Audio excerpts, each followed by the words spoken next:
जो business idea है वो आपकी खुद की परेशानी से आता है। बिल्डर्स आते थे, फ्रॉड बहुत होते थे, कस्टमर्स का बहुत पैसा अटका है। दूसरा मर जाए चाहे, हमें हमारा फायदा मिलता रहे। 25,000 का घर है और आप 25,000 रुपए ब्रोकरेज दे रहे हो तो बड़ा महंगा है। तो हमारा क्वेश्चन बस ये था कि बिना ब्रोकरेज क्यों नहीं कर सकते। तो हमारे पास वो सारा डेटा है कि किस प्राइस पे प्रॉपर्टी क्लोज हो रही है। वो डेटा इंडिया में किसी के पास भी नहीं है। ब्रोकर नए नए तरीके निकालता है घुसने के। तो हालांकि मैं आई कांट टेल यू। आपको बहुत सारे बैकलैशेस हुए होंगे।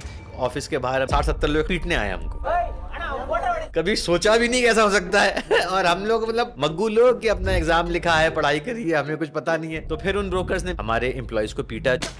वो लोग कंप्यूटर वगैरह तोड़ना चाहते थे। पुलिस को बुलाया हमने, पर पुलिस से कुछ खास मदद मिली नहीं। तो उन्होंने एक म्युनिसिपैलिटी को फोन कर दिया और उसने बोला अगर तुमने ऑफिस बंद नहीं किया तो मैं ताला लगा दूंगा ऑफिस में, क्योंकि तुम इसमें स्टार्टअप काम कर रहे हो, ये तो घर है। अब हमने कहा सामने वाले घर पे स्विगी है उसको तो कुछ नहीं कह रहे तो लेकिन अब हमने यही सोचा कि यार फाइट मारनी है। हमारे इन्वेस्टर्स ने भी कहा कि आप कुछ सही कर रहे होगे कि लोग नाराज हो रहे हैं। बहुत सारे लोगों से आपने फंडिंग उठाई टू स्केल दिस कंपनी। 90% लोगों ने हमें ना बोला।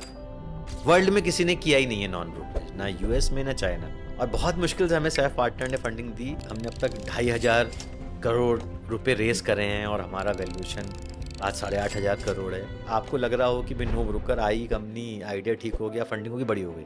बिल्कुल नहीं हुआ ऐसा। तो हमने बहुत ही कंजूसी से सालों बिताए और आज भी मनी की इज्जत सबसे इम्पोर्टेंट है। आपने फिलीपींस में भी एक पायलट किया था, तो आपका आगे क्या इंटरनेशनल जाने का प्लान है? अभी कुछ लीगल टसल आपका हुआ था माईगेट के साथ over data concerns and everything. As a founder आपके क्या टॉप 3 मिस्टेक्स थे? एक तो आपने रिसर्च बहुत धकड़ करी है क्योंकि बहुत कम लोगों को पता है। टॉप 3 लर्निंग्स आपकी क्या रही है? जब आप स्टार्टअप स्टार्ट कर रहे हैं तो आपको चाहिए बहुत हाई लेवल ऑफ पैशन और पागलपन, क्योंकि तब आप ज्यादा सोचोगे तो कुछ नहीं कर पाओगे। कौन कौन से रोल है जो आप हायर कर रहे हो? डेटा साइंस को engineers, front end back end के roles, digital marketing, contact centre person, वो वाले रोल वर्क फ्रॉम होम भी अवेलेबल है और लीडरशिप रोल भी है ऑपरेशंस के अंदर। पोस्ट पेड प्लान आप चालू करने वाले प्रीमियम मार्केट्स में, जब वो रेंटल हो जाएगा then you will charge just like a broker.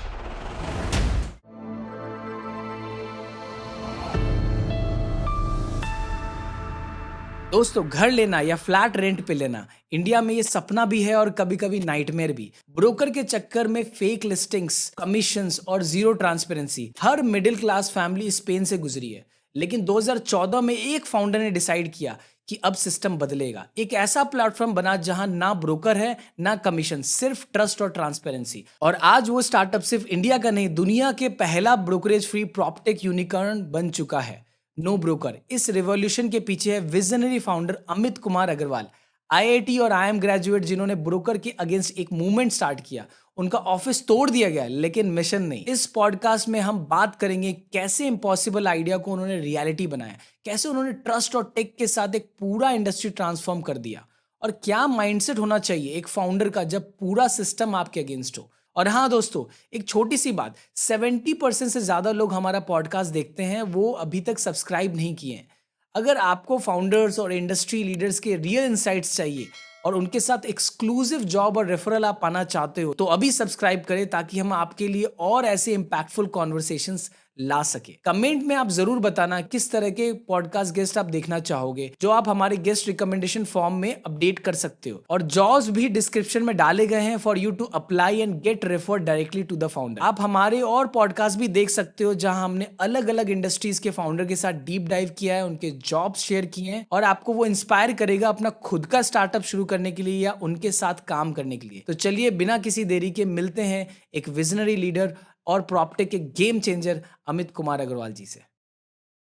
Welcome mister Amit Kumar Agarwal, आपका कंपनी की पॉडकास्ट चैनल पे बहुत बहुत स्वागत है। प्लीज अपने बारे में थोड़ा हमारी जनता को बताइए, आपका जर्नी कैसा रहा है अभी तक का? मैं नो ब्रोकर का को फाउंडर और सीईओ हूँ। हमने 11 साल पहले नो ब्रोकर स्टार्ट करी थी।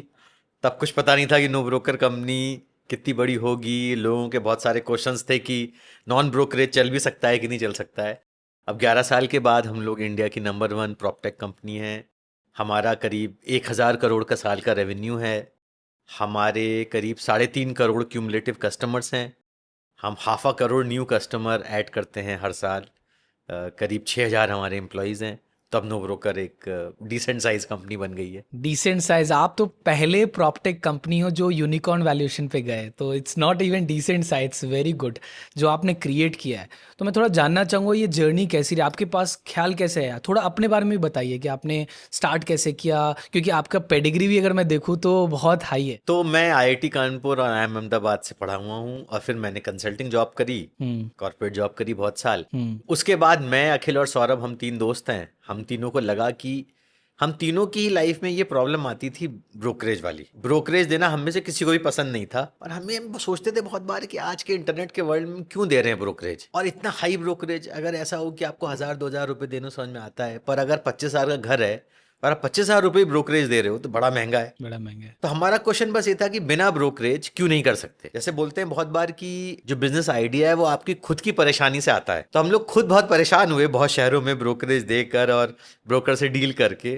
तो आई थिंक आइडिया बेसिकली उन्हीं एक्सपीरियंसेस से आया। सो आप तब कहाँ, बैंगलोर में ही जॉब करते थे या? मैंने बॉम्बे में जॉब करी, बेंगलोर में जॉब करी, कलकत्ता के अंदर भी मैंने काम किया, और कई बार जिन भी ब्रोकर से डील किया। फॉर एग्जांपल कलकत्ता में जो एक ब्रोकर था, उसने पैसे ले लिए मुझसे, घर दिला दिया। अब मैंने उसको फर्नीचर के थोड़े एडवांस पैसे दिए, रेंटल फर्नीचर के, वो ले गायब हो गया। अब पहले वो मुझे फोन करता था, अब मैं उसे फोन कर रहा हूँ और वो उठा ही नहीं रहा फोन। तो मुझे लगा यार ये तो बड़ा गड़बड़ है, एक बार काम हो गया उसका तो फिर तो गायब हो गया वो। उसी तरह बेंगलोर के अंदर जब मैं आया तो मैंने देखा कि जो ब्रोकर है वो बहुत ही, वो तुरंत बातों ही बातों में उसने पहचान लिया कि ये तो नया है इस शहर के लिए। फिर उसने मुझे सबसे घटिया फ्लैट दिखाए जो बिल्कुल मूव ही नहीं हो रहे थे, कोई ले ही नहीं रहा था उनको, और उसने कहा भाई साहब यही है, आपको लेना है तो लीजिए, यही है बेंगलोर के अंदर। बॉम्बे के अंदर ये बड़ा कॉमन है कि आप एक बार ब्रोकरेज दे दीजिए, वो घर से फिर आप में शिफ्ट हो गए, 1 साल बाद ब्रोकर फिर से आ जाता है, जबकि आप कंटिन्यू कर रहे हैं अपने ओनर के साथ ही। तब तो ब्रोकर का कुछ बनता नहीं है, वो फिर आ जाता है, मेंटेनेंस की तरह लेता रहता है, राइट? हाँ। तो ये फील हुआ कि यार इसका तो ये तो एक बार भी झांकने भी नहीं आया ये। देखिए कुछ ब्रोकर तो बहुत अच्छे हैं, तो वो बहुत ही समाज का भला करते हैं, कस्टमर का भला करते हैं, तो उन ब्रोकर का तो कोई बिजनेस ले सकता नहीं, मैं उनके बारे में तो बात नहीं कर रहा हूँ। वो तो एक्चुअली वैल्यू दे रहे हैं, वो तो वैल्यू दे रहे हैं, लेकिन एक बड़ा तबका जो है ब्रोकर का, 70% जो ब्रोकर हैं वो बहुत ही क्विक मनी के लिए हैं। वो लोग नाम भी खराब करते हैं रियल एस्टेट इंडस्ट्री का, उनको लॉन्ग टर्म सोचना नहीं है। तो हमारा एक्सपीरियंस था कि भाई कोई तो सॉल्व करना चाहिए उसको ये प्रॉब्लम, तो वहां से आया। आपका ये आइडिया जब आप जॉब कर रहे थे तभी, राइट? हाँ, तो जॉब करते वक्त ही हुआ ये। तो लास्ट कंपनी कौन सा आप जब कर रहे थे तब ये आइडिया है? तो मैं हेड ऑफ स्ट्रेटजी था ANZ बैंक में, ऑस्ट्रेलिया न्यूजीलैंड बैंक है, फॉरेन बैंक, तो उसके अंदर मैं हेड ऑफ स्ट्रेटजी था, इंडिया के CEO के साथ काम करता था मैं। तो फिर जब ये आइडिया आया तो फिर ये हुआ कि भाई अब करना है तो फुल टाइम ही करना है। तो उससे पहले भी जब मैं कंसल्टिंग में था तब मैंने एक स्टार्टअप स्टार्ट किया था ओमनीक्विटी करके अपने दोस्त के साथ। लेकिन वो फिर क्या हुआ कि मुझे एहसास हुआ कि अगर जॉब में बहुत प्रेशर है तो मैं नहीं कर पा रहा हूँ साथ में। तो इस बार मैंने सोचा कि इस बार जॉब छोड़ दूंगा, रिस्क लूंगा। तो मैं जॉब छोड़ दी, फिर 1 साल खाली बैठा घर पे और फाइट मारी। तो 2014 में आपने स्टार्ट किया नो ब्रोकर, राइट? हाँ जी। और उस समय तो ब्रोकर लेस ये रियल स्टेट तो अनहर्ड था। Correct. तो मतलब आपको बहुत सारे बैकलैशेस हुए होंगे, क्योंकि जैसे आपने देखा है मुंबई में भी टैक्सी वाले जब उबर आया, राइट?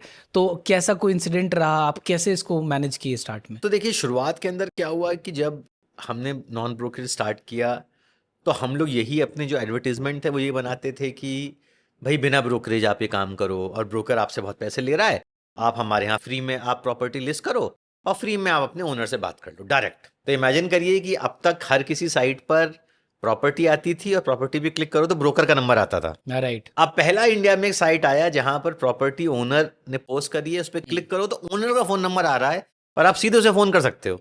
तो बहुत ही ज्यादा रिवोल्यूशनरी हो गया। शुरुआत में हमको बहुत सारे ब्रोकर्स के धमकी भरे कॉल आते थे कि खबरदार जो तुमने ऐसा किया और ये तुम सही नहीं है। फिर हमें लीगल नोटिस भेजने शुरू करे ब्रोकर्स ने। तो हमें किसी मुंबई से अलग अलग जगह से लोकेशन से हमें ब्रोकर एसोसिएशन के लीगल नोटिस आते थे, कोर्ट की धमकी आती थी। फिर एक दिन उसका और 3rd लेवल उसका ये हो गया कि हम लोग ऑफिस के बाहर हमने देखा कि अचानक की भीड़ इकट्ठी हो गई है और ऑफिस के कहने के नाम पर, हम तो बहुत कंजूसी से चलाते थे, तो ऑफिस के कहने के नाम पर वो बेसिकली घर था, अच्छा, किचन विचन भी था उसके अंदर, उसी में हम लोग बैठ के हॉल में काम करते थे।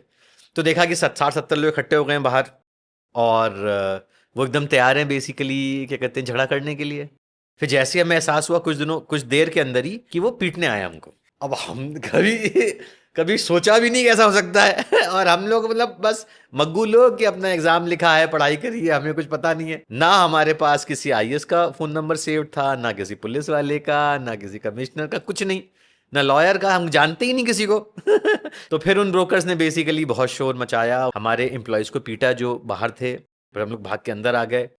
तो वो लोग कंप्यूटर वगैरह तोड़ना चाहते थे। थैंकफुली एक आयरन ग्रिल डोर था, तो उस ग्रिल डोर से वो अंदर नहीं आ पाए, लेकिन बहुत ज्यादा पैनिक हो गया, बहुत घबराहट हो गई। पुलिस को बुलाया हमने, पर पुलिस से कुछ खास मदद मिली नहीं। ये बैंगलोर में हुआ ना, बैंगलोर में हुआ। और 2014 के टाइम पे। हाँ, तो ये काफी सरप्राइजिंग था क्योंकि बैंगलोर बहुत ही स्टार्टअप फ्रेंडली सिटी है। राइट। लेकिन आई थिंक जो ब्रोकर्स थे या उनके दोस्त जो लोग थे, उनके बहुत अच्छे कॉन्टैक्ट थे। तो उन्होंने क्या किया कि म्यूनसिपैलिटी को फ़ोन कर दिया और म्यूनसिपैलिटी का एक आदमी आया। हमें इतनी प्रेजेंस ऑफ माइंड भी नहीं थी कि हम उससे पूछें कि भाई अपना आईडी कार्ड दिखाओ, सबूत दिखाओ। उसने बोला अगर तुमने ऑफिस बंद नहीं किया तो मैं ताला लगा दूंगा ऑफिस पे, क्योंकि तुम इसमें स्टार्टअप काम कर रहे हो, ये तो घर है। अब हमने कहा सामने वाले घर पे स्विगी है उसको तो कुछ नहीं कह रहे तो तो अब उसने धमकी दे दी तो हम लोग ही घबरा गए एकदम, पहली बार हमारे साथ हुआ था। तो हमने एकदम से ऑफिस बंद कर दिया 2 घंटे के अंदर, और उसने कहा जो उठा सकते हो उठा के ले जाओ।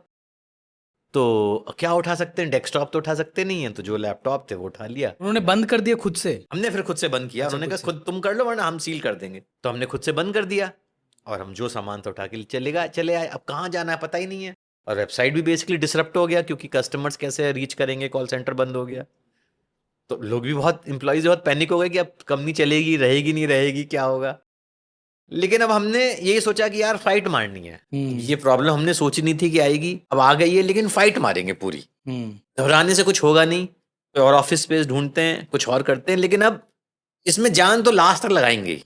तो फिर हमने कुछ टेम्पररी ऑफिस ढूंढा। ब्रोकर्स ने फिर भी हमारे ट्रक का पीछा किया पता लगने के लिए कि हम लोग कहाँ जा रहे हैं, जब ट्रक में सामान लोड किया। लेकिन उसके बाद हमें छोटे छोटे 2 ऑफिस मिले टेम्पररी, जो काफ़ी खस्ता हाल थे, उसके अंदर शिफ्ट हो गए हम लोग। लेकिन ये सोचा कि यार बंद नहीं करेंगे। फिर लोगों का ये क्वेश्चन था कि अगली बार फिर से अटैक हो गया तो क्या करोगे। तो हमने कहा अच्छा, अब अपना नंबर, अपना एड्रेस फेक कर देते हैं। तो फिर हमने अपना एड्रेस, एक फेक एड्रेस डाल दिया गूगल पे, कि भाई को आराम से पहुंच ना पाए। आज तक वो फेक एड्रेस ही चल रहा है इतने लोग होने के बाद भी।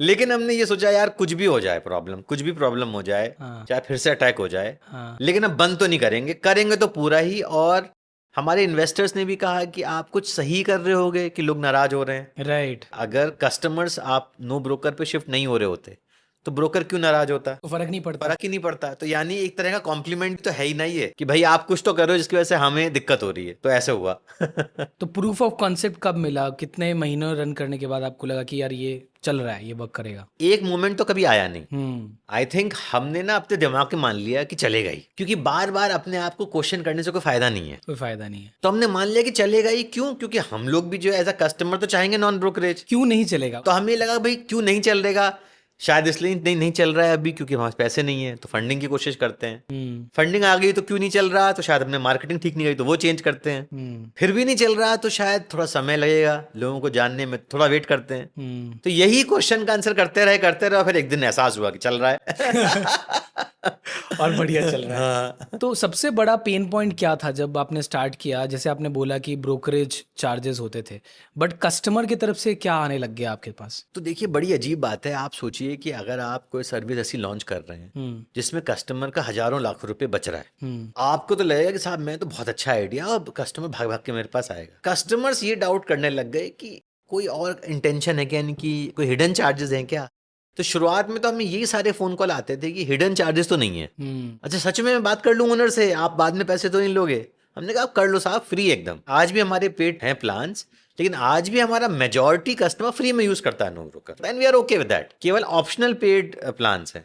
तो शुरुआत में लोगों को थोड़ा टाइम लगा भरोसा होने में। इंडिया में क्योंकि मिडिल मैन हमेशा से प्रिलेवेंट रहा है, राइट? ब्रोकर तो गली में, शहर में, किसी भी जगह चले जाओ आपके हैं।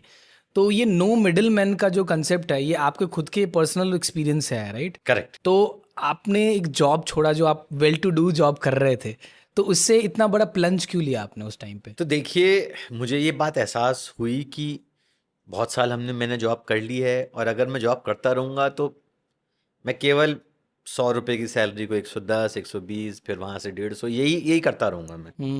मुझे ये फील हुआ कि क्या बस यही करना है या लाइफ में कुछ रिस्क लेना चाहिए। तो मेरे भी आसपास के लोगों ने यही बोला, मेरे एक्स बॉस ने भी ये बोला कि भाई रिस्क अब नहीं लोगे तो कब लोगे? अब दोनों तरीके देखने के। आप ये भी बोल सकते हैं कि जब मैंने स्टार्टअप किया तब मैं मिड-30s में था, तो आप 35 साल की उम्र में शायद नहीं करना चाहिए स्टार्टअप, क्योंकि स्टार्टअप तो यंग गेम है, 20-25 साल में करना चाहिए। लेकिन मेरा सवाल ये था कि अगर अभी भी नहीं करूंगा तो 45 में तो और मुश्किल हो जाएगा करना। हाँ, ये ज़रूर है कि आप पे पारिवारिक जिम्मेदारियां आ जाती हैं, आपका लोन आ जाता है, लेकिन मेरे ख्याल से अगर आपकी बहुत इच्छा है कुछ करने की तो आप कर डालिए, क्योंकि आप परफेक्ट समय ना कभी नहीं आएगा। कैलकुलेटेड रिस्क भी आपने लिया होगा कि यार मेरे पास इतनी सेविंग्स है, अभी एक वेल टू डू कर रहा हूँ, अब इसके आगे एक्सपोनेंशियल अगर कुछ चाहिए तो स्टार्टअप के थ्रू ही हो पाएगा। नहीं, ये बात तो आप एकदम ठीक बोल रहे हो कि कैलकुलेटेड रिस्क तो बहुत इंपॉर्टेंट है। बहुत सारे एंटरप्रेन्योर को देख के ऐसा लगता है कि ये लोग गैम्बलर हैं, कि इनका कोई सेफ्टी नेट नहीं है और उन्होंने बस कूदे और जंप लगा दिया, लेकिन ऐसा नहीं है। जनरली एंटरप्रेन्योर एक कैलकुलेटेड रिस्क टेकर होता है, गैम्बलर नहीं होता। बिकॉज गैम्बल कुछ बार काम करेगा, कुछ बार नहीं करेगा। तो मैं यही बोलूंगा आपके भी ऑडियंस को ही कि अगर किसी को स्टार्टअप करना है तो अपना पहले एक बेसिक हिसाब लगा लो कि अच्छा भाई मैं ये स्टार्टअप करना चाह रहा हूँ, इसमें इतना खर्चा होगा, मेरी इतनी जिम्मेदारियां हैं, अगले 1 साल 2 साल के लिए इतने पैसे चाहिए, वो पैसे का इंतजाम करके ना रख लो आप। और फिर रोज रोज दुख मत करो कि खत्म हो रहे हो पैसे, क्योंकि वो पैसे तो आपने इसी काम के लिए लिए हैं। लेकिन कम से कम आप प्रिपेयर्ड रहोगे तो फिर आप फाइट मार पाओगे। अगर बिना प्रिपरेशन आपने जंप कर लिया तो फिर हर 3 महीने 6 महीने में स्ट्रेस फील होगा। और वैसे भी जॉब के साथ थोड़ा आप हसल पहले करके देख सकते हो कि मतलब साइड में नाइट में काम किया, थोड़ा सा मून लाइटिंग कर ली अपने स्टार्टअप से रिलेटेड। नहीं, ये तो आप एकदम ठीक बोल रहे हो। हालांकि मुझे लगता है कि मैंने ये गलती करी कि मैंने जॉब एकदम ही छोड़ दी और फुल टाइम में घर बैठ गया, तो उससे फाइनेंशियल प्रेशर बहुत जल्दी इकट्ठा होना शुरू हो गया। और मेरे टाइम के अंदर आज से 10 साल पहले अगर आप एक स्टार्टअप कर रहे हो और फिर आपका स्टार्टअप नहीं चला तो उसको जॉब एक्सपीरियंस भी नहीं मानते थे इंटरव्यू में। वो फेलियर मानते थे कि आप नहीं कर पाए, अभी आप वापस आए हो। हाँ, तो वो मानते थे कि जीरो एक्सपीरियंस है। आज की तरह नहीं है। आज तो अगर आप स्टार्टअप करोगे नहीं भी चलेगा तो एक्सपीरियंस को इंपॉर्टेंट मानते हैं। मैं आपकी बात से पूरी तरह एग्री करता हूँ कि अगर किसी को भी अपना कुछ करना है तो उसको पहले साइड हसल करनी चाहिए, वीकेंड्स में लेट नाइट में फाइट मारनी चाहिए, वो थोड़ा आगे बढ़ जाए तब जॉब छोड़नी चाहिए। प्रॉपटेक के इंडस्ट्री में आप one of the biggest player हो, तो अब थोड़ा सा प्रॉपर्टी वाले इंडस्ट्री को थोड़ा समझाइए हमारे ऑडियंस के लिए कि मतलब कैसा होता है। तो देखिए, इंडिया के अंदर प्रॉपर्टी बहुत प्रिय है लोगों को। आज भी इंडिया में स्टॉक मार्केट इक्विटी कल्चर थोड़ी बहुत तो है, पर अगर आदमी कुछ भी बड़े परचेजेस करता है तो ऐसा नहीं है कि वो 1 करोड़ के स्टॉक खरीदेगा। वो 1 करोड़ का घर खरीदने में ज़्यादा कंफर्टेबल है, राइट, चाहे वो लोन पे ही ले रहा हो। राइट। तो इंडिया में रियल एस्टेट और गोल्ड बहुत ही इंपॉर्टेंट फाइनेंशियल इन्वेस्टमेंट्स लोग लेते हैं, और इमोशनल भी बेसिकली इन्वेस्टमेंट है। तो इसलिए रियल एस्टेट अपने अप्स एंड डाउन्स में चलता है, लेकिन एक स्ट्रॉन्ग एसेट बनता है। उसका मतलब ये है कि अगर आप जनरली ऐसी जगह पे प्लॉट लेंगे जिसमें आगे ग्रोथ होने वाली है तो उसकी वैल्यू मल्टीप्लाई होती है। अगर आप अच्छे बिल्डर, भरोसेमंद बिल्डर का अंडर कंस्ट्रक्शन लेंगे तो उसमें अप्रिसिएशन आता है। अगर वो शहर या अगर वो मोहल्ला या वो इलाका में जॉब्स आती हैं तो वो जो आपने जो इन्वेस्टमेंट किया वो मल्टीप्लाई होता है। तो ये सारी चीज़ें होती हैं। कमर्शियल ज़रूर एक ऐसा एरिया है जहाँ पर लोगों का ध्यान कम है, लेकिन मैं बोलूँगा कि 100 स्क्वायर फीट 200 स्क्वायर फीट की जो कमर्शियल जो छोटी दुकानें होती हैं उनको खरीदना, उनको रेंट पे देना भी बहुत फाइनेंशियली लुक्रेटिव है। यील्ड थोड़ा ज़्यादा होता है नॉर्मल उससे, राइट? तो उनका यील्ड काफ़ी ज़्यादा होता है, क्योंकि एक टिपिकल आपने अगर घर लिया रहने के लिए तो वो घर का दाम अगर 100 है तो साल का किराया 2 रुपये होगा। राइट, 2% रेंटल यील्ड होती है। 2%। लेकिन यही चीज़ अगर आपने दुकान ली है 4 तो से 5% 10% तक जाती है, 10 से 12% भी जाती है वो। अच्छा, एवरेज तो 4-5 है ना? नहीं है, 4-5% है एप्रिसिएशन, पर रेंटल यील्ड उसकी 10 to 12% है।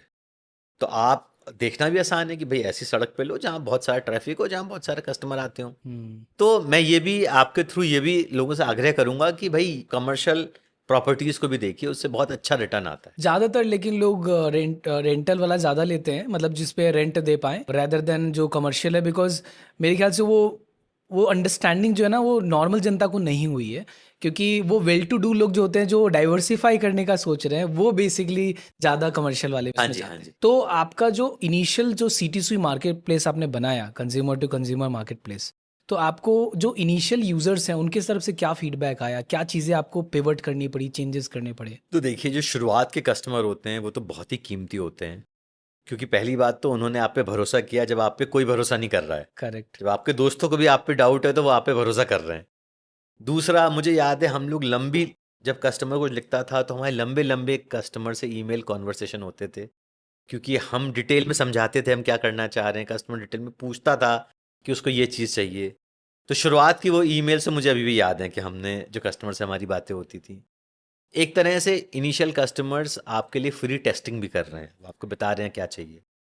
बहुत सारी चीज़ें ऐसी थी जो हमारे दिमाग में कभी आई ही नहीं, जैसे हमें कभी समझ में नहीं आया था, हमें लगा नहीं था कि लोगों को रेंटल एग्रीमेंट की इतनी ज़रूरत है कि वो उनको उसको कराने के लिए भी उन्हें कोई कंपनी चाहिए, या पैकर मूवर के अंदर लोग परेशान हो रहे हैं, उन्हें अच्छा कंपनी नहीं मिल रही है सामान शिफ्ट करने के लिए।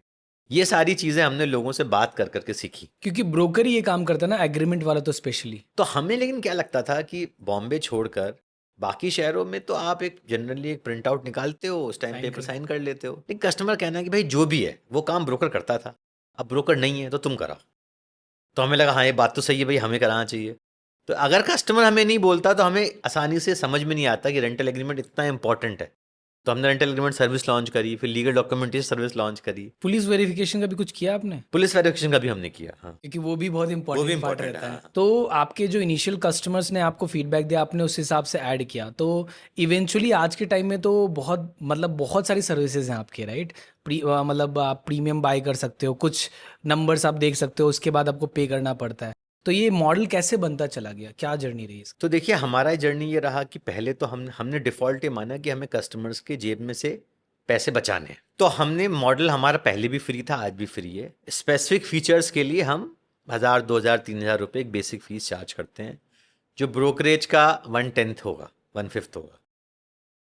और जितनी भी और सर्विसेज हैं जो आपको रियल एस्टेट में चाहिए, जैसे कि आपको घर शिफ्ट करना है, आपको पेंटिंग करानी है, आपको क्लीनिंग करानी है, कारपेंटरी का काम है, आपको लीगल डॉक्यूमेंटेशन कराना है, आपको होम इंटीरियर्स कराना है, इन सारी चीज़ों के लिए होम लोन कराना है आपको, वो सारी चीज़ें हम लोग प्रोवाइड करते हैं अपने पार्टनर्स के साथ मिलकर। तो ये सारी चीज़ें हमारी इसलिए जुड़ी क्योंकि कस्टमर ने हमको पूछा कि भाई कौन कराएगा, तो हमने बोला ठीक है कराते हैं। जब आपने ये स्टार्ट किया तो पहला सिटी आपका कौन सा, बैंगलोर था? तो पहले हमारे जो 2 शहर थे वो थे बैंगलोर और बॉम्बे। ठीक है, क्योंकि सबसे ज़्यादा प्रॉब्लम वही थी। हाँ, और हम फाउंडर्स भी वहीं रहते थे, एक बैंगलोर में, 2 लोग बॉम्बे में। तो हमें लगा कि यार ये यहाँ पे रहते भी हैं हम लोग, देख भी सकते हैं क्या हो रहा है, और वो 2 शहर के बारे में हमारी समझ भी थी। और उसके बाद अभी कितने सिटीज़ में? उसके बाद हमने पूना ऐड किया, फिर चेन्नई ऐड किया, हैदराबाद ऐड किया, अब हमने पूरा एनसीआर ऐड कर लिया है, गुड़गांव से लेकर ग्रेटर नोएडा तक। तो मतलब मेजर मेट्रो सिटीज़ कवर कर लिया आपने। अभी टियर 2 टियर 3 में जाने का प्लान है? बिल्कुल, इनफैक्ट अभी तो एक बड़ा शहर कोलकाता बचा हुआ है, तो कोलकाता हमें करना है। फिर हमें लगता है कि जो सिटीज़ हैं अहमदाबाद, जयपुर, सूरत, ये बहुत अच्छे शहर हैं, विशाखापट्टनम, तो इन सब शहरों को बेसिकली हमें करना है। उसके बाद आते हैं वो शहर जो कि जैसे छत्तीसगढ़ में हुआ, लखनऊ हुआ, जैसे कि वो सारे शहर भी आते हैं, रायपुर है जैसे कि, तो उन सब शहरों में भी सोचेंगे। क्योंकि इंडिया में मोटा मोटी रियल एस्टेट का इशू सब जगह ही है, हर जगह ही ब्रोकर है, हर जगह ब्रोकरेज देना है।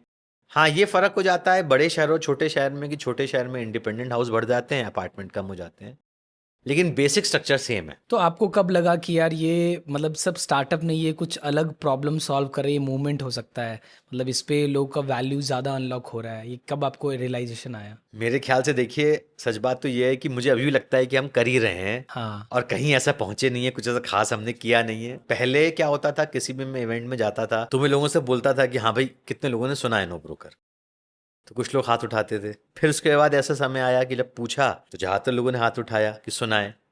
आज अगर पूछता हूँ एटलीस्ट कुछ शहरों में, तो ज़्यादातर लोग हाथ उठाते हैं कि हमने यूज़ किया है, तो फील होता है कि हाँ भाई कुछ कर रहे हैं हम लोग और कस्टमर्स को फ़ायदा हो रहा है उससे। सो ये ट्रस्ट का बहुत बड़ा गेम है, क्योंकि आप अगर किसी को बोल रहे हो कि सब्सक्रिप्शन बाय करो, तो और उसके बाद आपके बाकी कॉन्टैक्ट्स मिलेंगे वो, तो ये एक बहुत बड़ा, किसी भी इंडियन कंज्यूमर पर्सपेक्टिव से एक बहुत बड़ा गैप है जो एक C2C कंपनी को फुलफिल करना पड़ता है कि यार अगर बाय कर लिया, उसके बाद मान लो कि कॉन्टैक्ट सही नहीं निकला, सही रेंटल प्रॉपर्टी नहीं मिली, तो इसको ऐसे क्या क्या टेक फीचर्स आपने बनाए जिससे आपको लगा कि ये थोड़ा गैप फुलफिल हो पाएगा? तो देखिए हमने बहुत सारी चीज़ें करी, जैसे टेक के थ्रू हमने ये इंश्योर करा कि प्रॉपर्टी कुछ समय के बाद हम कस्टमर से पूछ के प्रॉपर्टी हटा दें प्लेटफॉर्म पे। जब प्रॉपर्टी रेंट हो गई, सेल होगी, तो हटा दें, क्लीन कर दें साइट को। तो वो हम लोग बहुत एक्टिवली करते हैं टेक्नोलॉजी से। ओके। तो क्या होता है, कस्टमर को पुरानी प्रॉपर्टी दिखेगा लेकिन वो वैल्यू होगी नहीं, तो उससे बहुत खराब होता है एक्सपीरियंस। फिर हमने रियलाइज किया कि यार ब्रोकर नए नए तरीके निकालता है घुसने के, तो हालांकि आई कांट टेल यू, हाँ। पर हमने एकदम अपना एल्गोरिदम और बहुत स्ट्रॉन्ग करा हुआ है कि अगर आप कोई ब्रोकर है तो उसे बहुत दिक्कत होगी प्लेटफॉर्म को यूज़ करने में। तो आज 99.99% प्लेटफॉर्म में चांस ही नहीं है कि आपको ब्रोकर मिले। ओके। होगा तो हम पकड़ लेंगे तुरंत, और बहुत ही एडवांस तरीका हमने कर लिया है। फिर हमने ये रियलाइज़ किया कि लोगों को इस पता नहीं होता है कि रेंट है कितना, क्योंकि इतना इतना फ्रेगमेंटेड मार्केट है। तो हमने जो हमारा खुद का डेटा जो हमें मिलता है हमारे प्लेटफॉर्म पे, वो यूज़ करके हमने एक रेंटोमीटर बनाया कि अच्छा भाई इस प्रॉपर्टी का रेंट यहाँ से यहाँ होना चाहिए, तो रेंट ज़्यादा है कि कम है, ताकि कस्टमर उसको बेसिकली उससे फ़ायदा उठा सके। तो जितने भी टेक फीचर्स करे, सारा ऑब्जेक्टिव यही रहा कि या तो कस्टमर का पैसा बचे, या कस्टमर को कन्वीनियंस बढ़े, या उसका स्पीड बढ़े। ऐसा कोई फीचर नहीं बनाया जो बस बना दिया क्योंकि वो अच्छा लगता है देखने में। अब ओनर जो है वो तो अपना रेंटल ज़्यादा ही डालना चाहेगा, राइट? तो आपको भी उसको सजेशन, क्योंकि आप मैच मेकिंग कर रहे हो, राइट? Correct. क्योंकि वहाँ से भी आपको पैसे मिलेंगे अगर वो उसका होता है तो, राइट? और इधर जो जो रेंट लेना चाह रहा है, राइट, उसको भी पैसे बचाने हैं, तो इसको कैसे मैच करते हो? तो देखिए, मेरे ख्याल से एक तो बात यह है कि कोई भी पेड प्लान लेता है तो उसको हम लोग गाइड करते हैं कि भाई देखिए आपने रेंट ज़्यादा बोला हुआ है, इसको कम करिए। तो जहाँ हमारी कस्टमर से बात हो सकती है वहाँ पे हम हमसे गाइड करने की कोशिश करते हैं। दूसरा ये है कि कस्टमर कुछ भी प्राइस डाल दे, जो टेनेंट और बायर है ना, वो भी उसे गाइड करता है कि नहीं भाई मुझे इंटरेस्ट तो है पर ये प्राइस पे नहीं लूँगा। तो देखिए, ये तो ह्यूमन एलिमेंट है कि आप जब सेलर हैं तो आप ज़्यादा पे बेचना चाहेंगे, आप बायर है तो आप कम पे लेना चाहेंगे। करेक्ट। तो ह्यूमन टेंडेंसी तो जाना मुश्किल है, पर टेक्नोलॉजी के थ्रू ये कर दिया है कि भाई ओनर को बता दिया कि देखिए आप डाल तो रहे हैं इस प्राइस पे, ये रेंट रेंज से या प्राइस रेंज से ज़्यादा है। तो हम इन्फॉर्मेशन लगातार टेक्नोलॉजी के थ्रू देते हैं ताकि लोग रीजनेबल रेंट या प्राइस डालें। Loans, movers and packers, NoBrokerHood, आपने बहुत सारे प्रोडक्ट लॉन्च किए हैं। तो आप कैसे सोचते हो कि मतलब अब ये प्रोडक्ट लाने की ज़रूरत है, नेक्स्ट मूव क्या होगा? बिकॉज फोकस जो है सो लूज़ भी नहीं करना है मेन प्रोडक्ट से, तो क्या डिसीजन मेकिंग होता है? देखिए, इसके दो फेसेट्स हैं। एक तो ये है कि हमने ये सोचा है कि जो हमारे कस्टमर्स मांगेंगे हम वही करेंगे, एक्स्ट्रा नहीं करेंगे। पर कस्टमर मांगेंगे तो सोचेंगे उसके बारे में। तो कस्टमर बोल रहा है भाई हमारा होम लोन कौन कराएगा, कस्टमर बोल रहा है भाई इंटीरियर में बहुत दिक्कत हो रही है, सर्विस अच्छी नहीं मिलती हमें, या पैकर मूवर में मुझे कौन सी ब्रांड लेनी है, तो हम सॉल्व कर रहे हैं उसके लिए। दूसरा पर्सपेक्टिव आता है कि मल्टीपल चीज़ें कैसे कर ले रहे हो आप। लोग एक ही चीज़ नहीं कर पाते जीवन में, भाई रियल एस्टेट कर लें बहुत है, पर आपने 4 चीज़ें और कैसे कर ली। तो इसमें तो सारा सीक्रेट हमारी टीम का है। टीम में लोग बहुत ही फंडू हैं, बहुत ही होशियार हैं। मैंने बहुत ज़्यादा इंडिपेंडेंस दी हुई है अपनी टीम को। तो मेरी टीम के अंदर जो भी लीडर्स हैं, अगर कोई एक लीडर है जो पैकर मूवर देखता है, एक लीडर जो क्लीनिंग देखता है, एक लीडर है जो पेंटिंग देखता है, एक लीडर जो नो ब्रोकरहुड देखता है, उनको कंप्लीट इंडिपेंडेंस है अपना धंधा चलाने की। तो मैं ऐसा फाउंडर नहीं हूँ कि हाँ भी सुबह क्या हुआ, शाम को क्या हुआ, या ये एक बटन है तो उसका कलर ऐसा होना चाहिए, कुछ नहीं। तुम्हें दिया है रिस्पॉन्सिबिलिटी, तुम इंजॉय करो, और गलती करोगे तो कोई बात नहीं। तो उससे क्या होता है कि आपके चारों तरफ ऐसे लोग इकट्ठे होते हैं जो अपनी इंडिपेंडेंस एंजॉय करते हैं और जो हंग्री हैं और खुद अपना कुछ बनाना चाहते हैं। तो इस वजह से नो ब्रोकर में 50 एंटरप्रेन्योर और आ गए हैं जो इन हाउस एंटरप्रेन्योर हैं और वो इंजॉय कर रहे हैं कुछ बड़ा बनाना। आई थिंक वही हमारा सीक्रेट सॉस है। तो कल्चर हमारी सबसे बड़ी सीक्रेट सॉस है। यार ये बहुत बड़ी बात बोली आपने, क्योंकि यहीं पे लोग चूक कर जाते हैं। जो वो इंडिपेंडेंस देना होता है, जो ओनरशिप देनी होती है, मिस्टेक करने देना होता है, राइट, वो चीज़ें लोग बहुत ज़्यादा माइक्रो मैनेज कर देंगे, तो वो अच्छे प्लेयर्स नहीं आ पाते हैं, वो छोड़ के चले जाते हैं। ये आपको ओवर द टाइम आया ये लर्निंग, या फिर इनिशियली अर्ली डेज में आपकी क्या फिलॉसफी रही लीडरशिप को लेके? मैं फर्स्ट जनरेशन एंटरप्रेन्योर हूँ, तो मैंने कभी ऐसा किया नहीं है, तो मुझे भी पता नहीं था कि कैसे करना है। तो मैं एडमिट करूंगा कि जब शुरुआत में नो ब्रोकर स्टार्ट हुई तो मेरा लीडरशिप स्टाइल ये था कि सब कुछ मैं ही करूंगा। ये होता है। मुझे लगता था कि भाई मैंने जॉब छोड़ी, अब स्टार्ट किया है, कुछ गड़बड़ हो गई तो सब अच्छा होना चाहिए। एटलीस्ट जो मुझे पता है वो चीज़ तो होनी चाहिए। तो मैं अपने हाथ से ही लिखता था कि अच्छा भाई कॉल सेंटर में ये सेंटेंस बोलना है आपको कस्टमर को। पिच बनाते थे। हाँ, एकदम पिच मैं बनाता था, प्रिंट आउट लेके लोगों को देता था हाथ से लिख के। तो आप जब सब कुछ खुद करते हो तो आपको मजा बहुत आता है और आपको एक फीलिंग ऑफ इम्पोर्टेंस भी लगती है, कंट्रोल लगता है कि यार मेरे कंट्रोल में। करेक्ट, कंट्रोल फील होता है। और एक चीज और है, आपको ना सबकॉन्शियसली इंपॉर्टेंट भी फील होता है, क्योंकि आपके सारे जूनियर्स आपके ही आगे पीछे मंडरा रहे हैं, वो आपसे सवाल पूछ रहे हैं, आप उनकी प्रॉब्लम सॉल्व कर रहे हो। तो देखिए, ह्यूमन टेंडेंसी है कि हर कोई आदमी इंपॉर्टेंट फील होना चाहता है। लेकिन मुझे लगता है मुझे 3 या 6 महीने में ही थैंकफुली समझ में आ गया कि इससे बहुत बड़ी तो नहीं हो पाएगी। मैं खुश होता रहूंगा कि मैं बहुत सारे डिसीजन ले रहा हूँ, सब मेरे कंट्रोल में है और मैं इंपॉर्टेंट फील कर रहा हूँ, लेकिन बड़ी तो तभी हो पाएगी जब मुझसे भी ज्यादा होशियार लोग आ जाएं। अगर ऐसा हुआ तो नो ब्रोकर 50 नो अमित हो सकते हैं एक ही कंपनी के अंदर। तो चांस की बात है कि मुझे एक बंदा ऐसा मिला जो बहुत होशियार था, उसने हमें ज्वाइन किया, मैंने उसे इंडिपेंडेंस दी और मुझे अपने बारे में भी बात एहसास हुई कि भाई मुझे कोई दिक्कत नहीं है अगर कोई सामने वाला गलती कर देता है तो, unless it is costing the entire company. अभी ये जब आप हायर करते हो तो आप क्या एकेडमिक एक्सेलेंस को देखते हो या स्मार्ट्स स्ट्रीट स्मार्टनेस देखते हो सेल्स में, या जिस भी डोमेन में बात करो, स्ट्रीट स्मार्ट है कि नहीं है, इनोवेटिव थिंकर है कि नहीं है? देखिए दोनों ही चीज़ें ज़रूरी हैं। एकेडमिक एक्सेलेंस से ये प्रूव नहीं होता कि आप लाइफ में अच्छा करेंगे, पर ये प्रूव होता है कि हाँ आपने मेहनत करी है। केवल एकेडमिक एक्सीलेंस में अगर आप अच्छे हैं और स्मार्ट नहीं है तो आप बिजनेस नहीं कर सकते, बिकॉज फिर आप बहुत ही खांचे में सोचेंगे। तो स्मार्ट होना भी जरूरी है क्योंकि आपको नया सोचना है हर दिन। तो मेरे ख्याल से दोनों ही जरूरी हैं, दोनों के अपने अपने फायदे हैं। How do you keep align your team with 6+ cities they are working और डिफरेंट सर्विसेज हैं, तो ये अलाइनमेंट कैसे करते हो आप? कैसे रिपोर्टिंग लेते हो कि मतलब ओवरऑल तो आप देखोगे ही एज अ CEO, तो क्या रहता है? तो देखिए मुझे लगता है इसके अंदर स्ट्रक्चर वगैरह सब बन जाती है। कुछ लोग हैं जो मेरे राइट हैंड लेफ्ट हैंड है जो मुझे रिपोर्ट करते हैं, बाकी सब लीडर्स उनको रिपोर्ट करते हैं, वो सब तो हो जाता है। पर आई थिंक इसमें की बात ये है कि जैसे जैसे कंपनी बड़ी होती है आपकी समझ छूटने लग जाती है ग्राउंड से।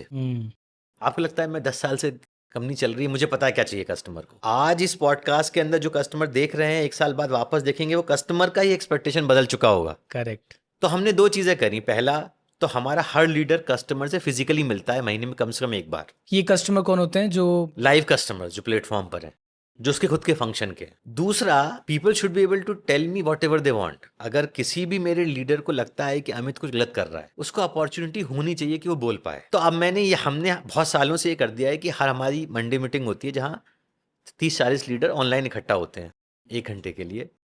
उसके अंदर अनोनिमस क्वेश्चनएयर है कि आपका नाम रिवील नहीं होगा, आप क्वेश्चन भेजो, वो लाइव क्वेश्चन प्रोजेक्ट होगा। तो इमेजिन करिए आप कि 50-60 लोग बैठे हुए हैं मीटिंग के अंदर, कोई भी आदमी उस पन्ने पे, उस एक्सेल शीट पे क्वेश्चन लिख दे रहा है। हाँ जो मुझे पता नहीं, हाँ ये बात भी पता नहीं चल रही किसने लिखा है। हाँ तो आप कुछ भी पूछ सकते हैं, आप कितना भी इंसल्टिंग पूछ सकते हैं, आप कितना भी टफ पूछ सकते हैं। हाँ। और मुझे प्रिपरेशन करने का कोई टाइम नहीं है, लाइव मुझे आंसर देना है, वही चल रहा है।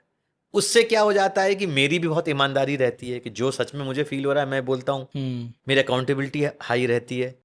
लेकिन ट्रस्ट भी बहुत बिल्ड होता है, बिकॉज टीम को लगता है कि यार जो हम चाह रहे हैं हम पूछ रहे हैं, जो हम कहना चाह रहे हैं कह पा रहे हैं। तो मुझे लगता है ये बहुत जरूरी है कि जितना आप ऑनेस्ट रहेंगे, जितना ट्रांसपेरेंट रहेंगे, उतना टीम आगे जाएगी। ज्यादा चतुर बन के इसमें कुछ खास फायदा है नहीं, क्योंकि टीम बहुत होशियार है। मतलब जिन फाउंडर्स को फील होता है कि वो छुपा लेंगे ज्यादातर बातें अपनी टीम से, वो है, मुझे लगता है कि ऐसा है नहीं, बिकॉज टीम इतनी छोटी छोटी बातें आपकी ऑब्जर्व कर रही है जो आप भी ऑब्जर्व नहीं कर पा रहे हो अपने बारे में। करेक्ट। तो बेस्ट स्ट्रेटजी है कि highly transparent and highly communicative. आपने बहुत ज़्यादा अच्छी बात बोली है, बिकॉज मैंने ये एक्सपीरियंस किया है कि जो ज़्यादा चतुर बनते हैं उनकी बात बाद में रिवील हो ही जाती है, राइट? एंड उससे नुकसान उन्हीं को होता है। जितना ज़्यादा ट्रांसपेरेंट रहेंगे टीम के साथ, वो आपको हेल्प करेगी रेदर देन कि जज ऑन दैट, राइट?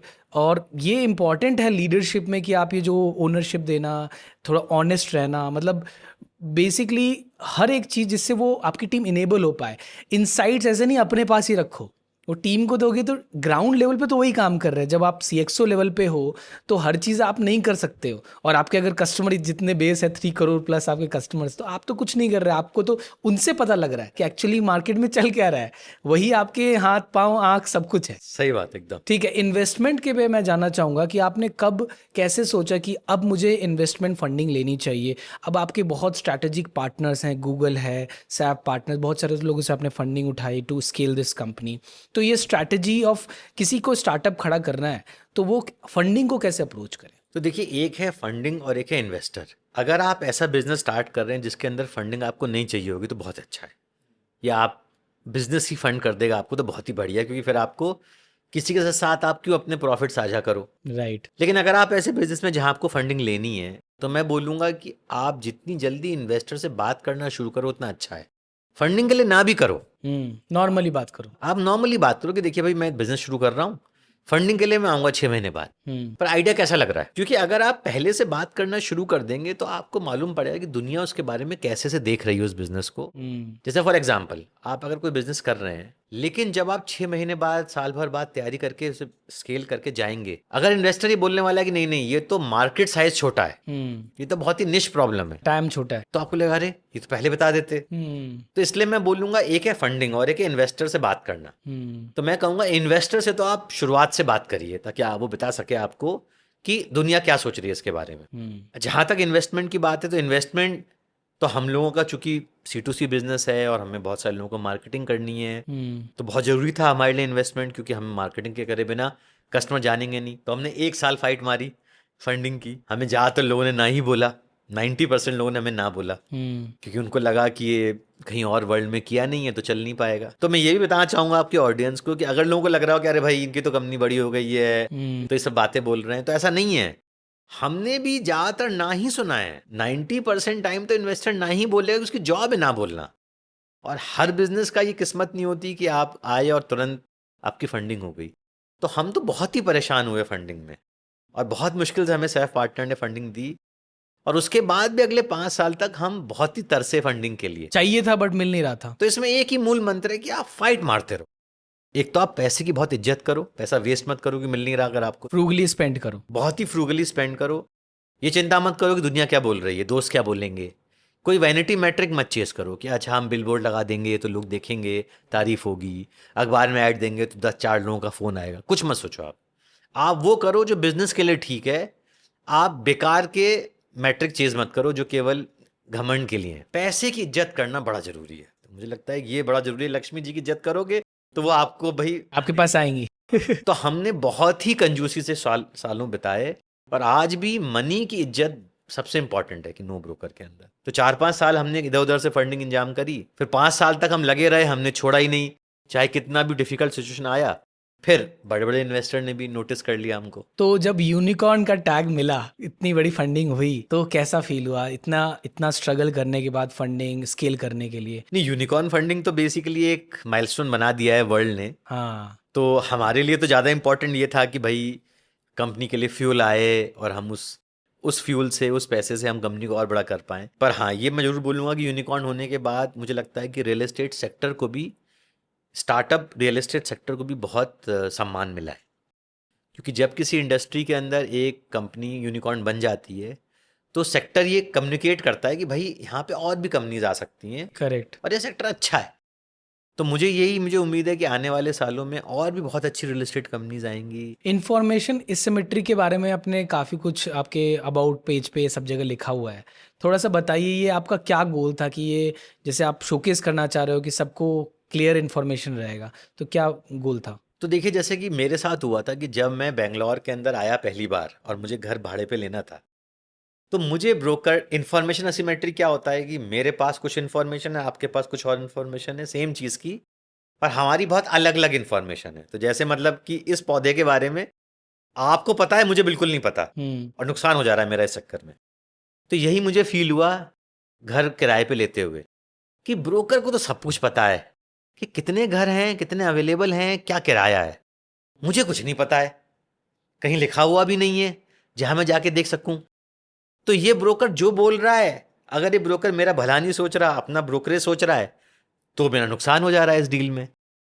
तो इंटरनेट का और हमारे जैसे प्लेटफॉर्म का सबसे बड़ा फायदा यही है कि सब कुछ ट्रांसपेरेंट है। तो आप नो ब्रोकर पे जाइए, अब आपको उसके इलाके की 100 प्रॉपर्टी दिखेंगी, प्राइस के साथ दिखेंगी, फोटो के साथ दिखेंगी, कोई झूठ नहीं बोल सकता आपसे। तो जो इन्फॉर्मेशन असिमेट्री थी दो लोगों के बीच में, वो दूर हो गई।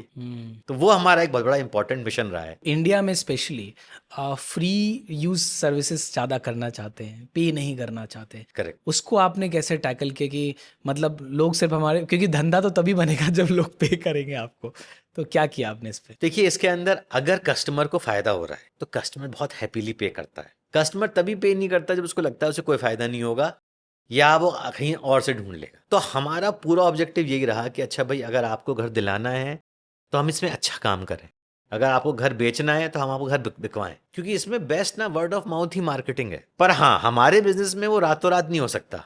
तो हमें 1 साल, 2 साल, 5 साल, 10 साल लगे ये प्रूव करने में कि भाई नो ब्रोकर प्लेटफॉर्म जेन्युइन है, जेन्युइन ओनर्स हैं, जेन्युइन बायर्स हैं। आप आओ और आप ट्राई करो। और हम देख रहे हैं कि ओवर द ईयर्स हमारा रेवेन्यू इसलिए बढ़ा है क्योंकि अब ज़्यादा से ज़्यादा लोग पे करने को तैयार हैं। और हमने भी कोशिश करी है कि हम बहुत ही रीजनेबल चार्ज करें और जितना ब्रोकर लेता उसका एक स्मॉल पोर्शन लें ताकि कस्टमर को फिर भी बहुत पैसे बचे। सो आपके 30 lakh plus users monthly use करते हैं आपको, राइट? तो आपका ये जो ब्रोकर्स के बिना आपने पॉसिबल किया, तो ये कैसे ऑटोमेट किया, डिसेंट्रलाइज किया? आपको ऑफलाइन भी टीम रखनी पड़ी होगी जो जाके दिखाए, तो ये कैसे आपने सोचा?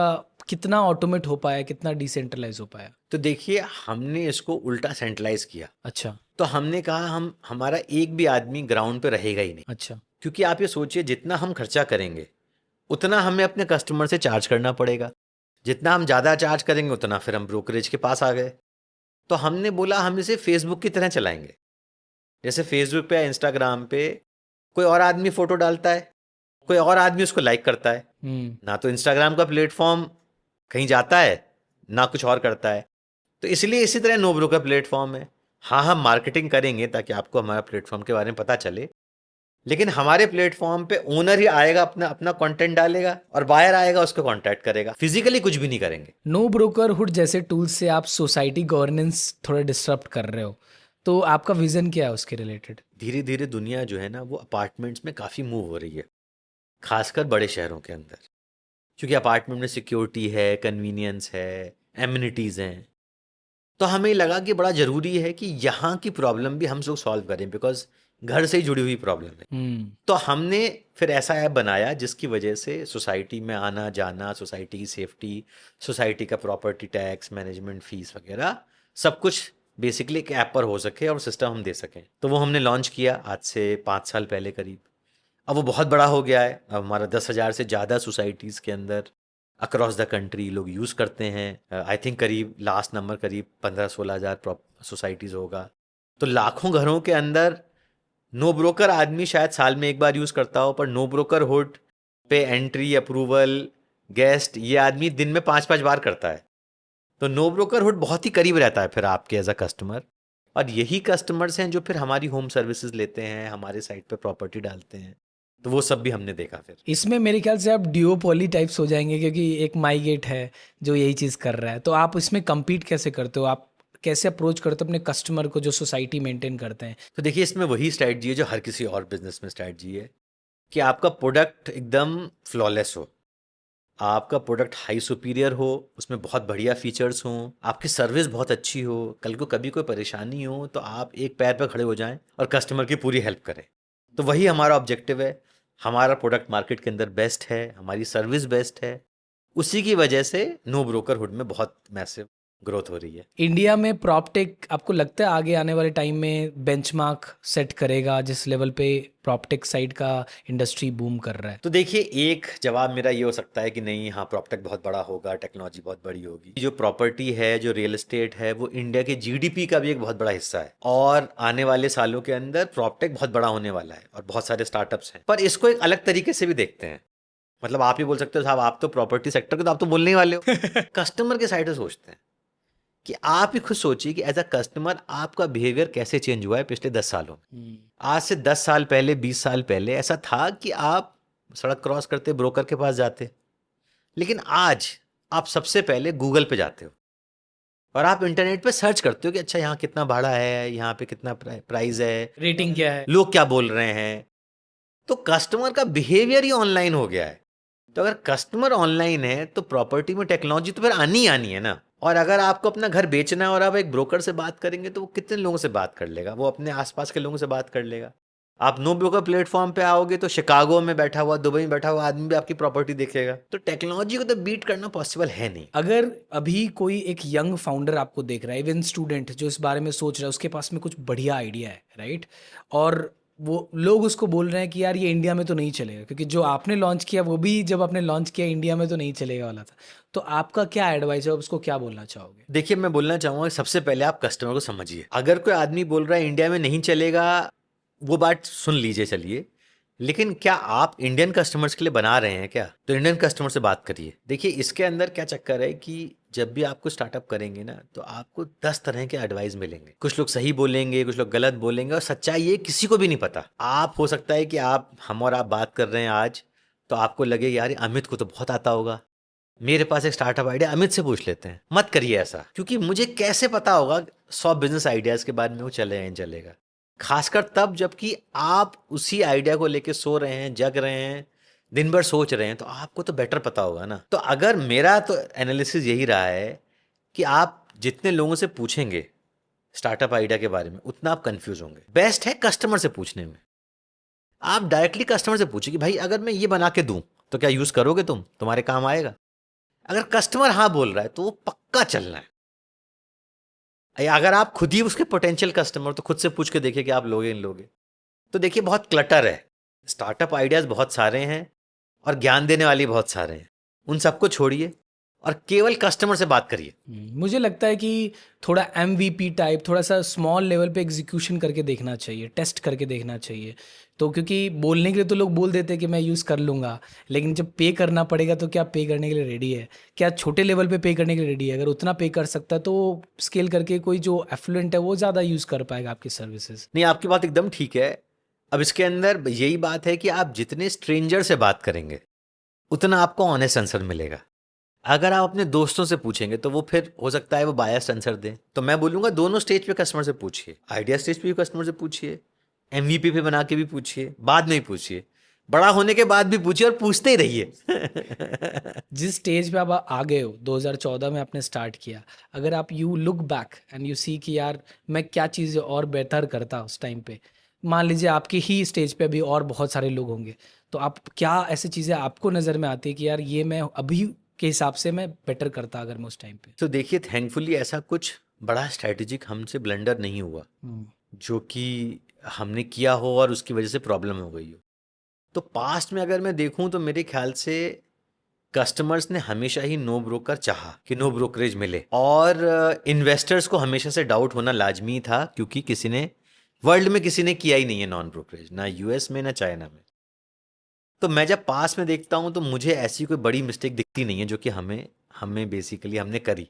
तो थैंकफुली तो ऐसा कोई लर्निंग, बड़ी वाली लर्निंग तो नहीं आई। जैसे आपका ऑफिस वैंडलाइज हुआ एक बार, जब आपने बताया भी इंसिडेंट, कुछ चीज़ें ऐसी आई, तो आपको क्या लगता है कि मतलब ये चीज़ें जब हुई तो आपको रियलाइजेशन ये हुआ कि यार ये प्रोडक्ट मार्केट फिट है, या आपको लगा कि यार कुछ वेकअप कॉल है, इसमें कुछ सही करने की ज़रूरत है? तो देखिए मेरा कहना ये है कि अगर आप अपना कुछ बिजनेस कर रहे हो तो आपके साथ चीज़ें ऐसी होने ही वाली हैं जो आपने कभी सोची नहीं है।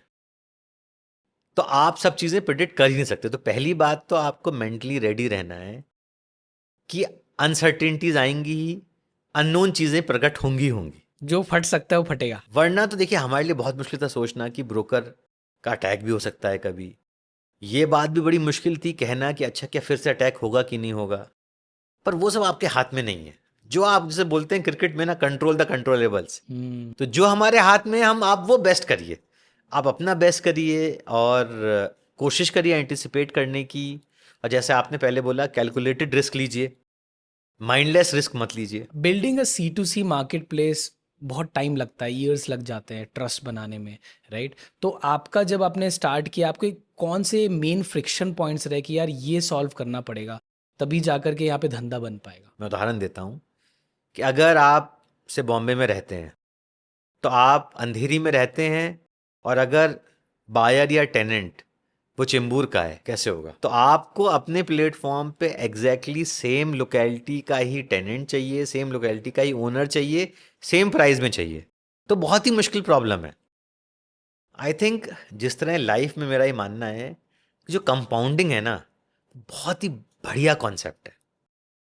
तो जैसे कंपाउंडिंग का मतलब होता है कि जैसे ब्याज जैसे एक के ऊपर एक कंपाउंड होता है, वैसी नॉलेज कंपाउंड होती है। अगर आप रोज कोई किताब पढ़ रहे हैं, आप रोज कोई पॉडकास्ट देख रहे हैं, तो आपको एहसास नहीं होगा कि 1 दिन, 10 दिन, 100 दिन के बाद आप कितना नॉलेजेबल हो जाएंगे।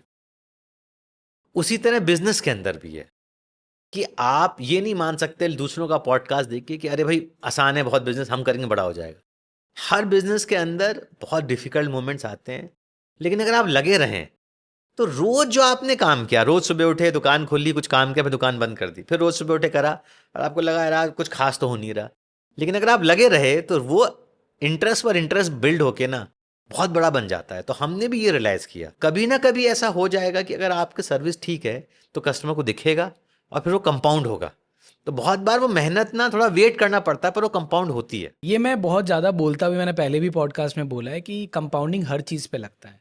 नॉलेज पे लगता है, वेल्थ पे लगता है, रेपुटेशन पे लगता है। आप जब चीज़ों में करते रहते हो तो कुछ टाइम बाद लोग आपको रिकॉग्नाइज करते हैं, जबकि वो 10 साल से वो काम कर रहा होगा, बट रिकॉग्निशन नहीं होगी। बट एकदम से लगता है कि यू आर एक्सपर्ट, लोग अब जानने लग गए हैं, लोग तारीफ करते हैं।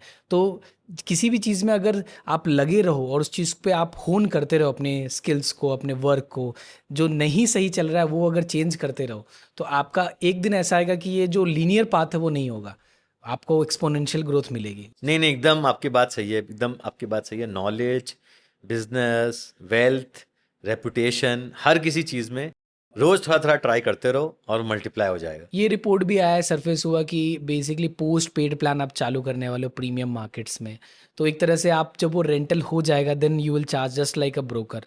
तो ये प्लान मतलब ओरिजिनल मिशन जो आपका रहा है, जो चीज़ आप सॉल्व कर रहे थे, उससे थोड़ा डिफरेंट हो रहा है, पिवट हो रहा है, या एक एड ऑन सर्विसेज की तरह आप इसको देख रहे हो? ये एड ऑन सर्विस की तरह ही है, क्योंकि हमको ये बात रियलाइज करना बहुत ज़रूरी है कि हम ये नहीं कर सकते कि एज अ एंटरप्रेन्योर हम लोग घमंड नहीं कर सकते जो हम करना चाह रहे हैं। ओके। बड़ा इंपॉर्टेंट है कि आप कस्टमर के हिसाब से अपने आप को बदलो।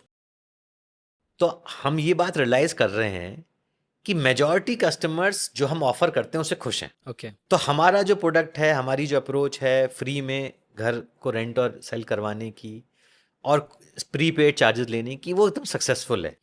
लेकिन एक स्मॉल परसेंटेज ऑफ कस्टमर्स हैं, 1 या 2% कस्टमर जो कह रहे हैं कि भाई पहले काम होगा तो ही हम देंगे पैसे, चाहे 2 रुपये ज़्यादा ले लो।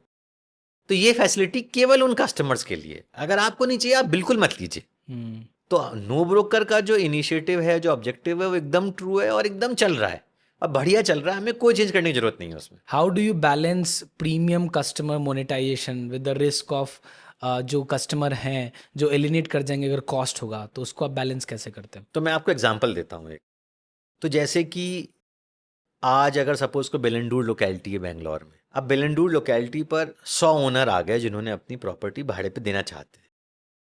अब उसमें से 2 ओनर ने बोला कि भाई मेरी प्रॉपर्टी टॉप स्लॉट पे दिखा दो, तो मैं उस एडवर्टीजमेंट के पैसे दे दूंगा। तो हम उनको दिखा देते हैं और हम वो चार्जेस ले लेते हैं।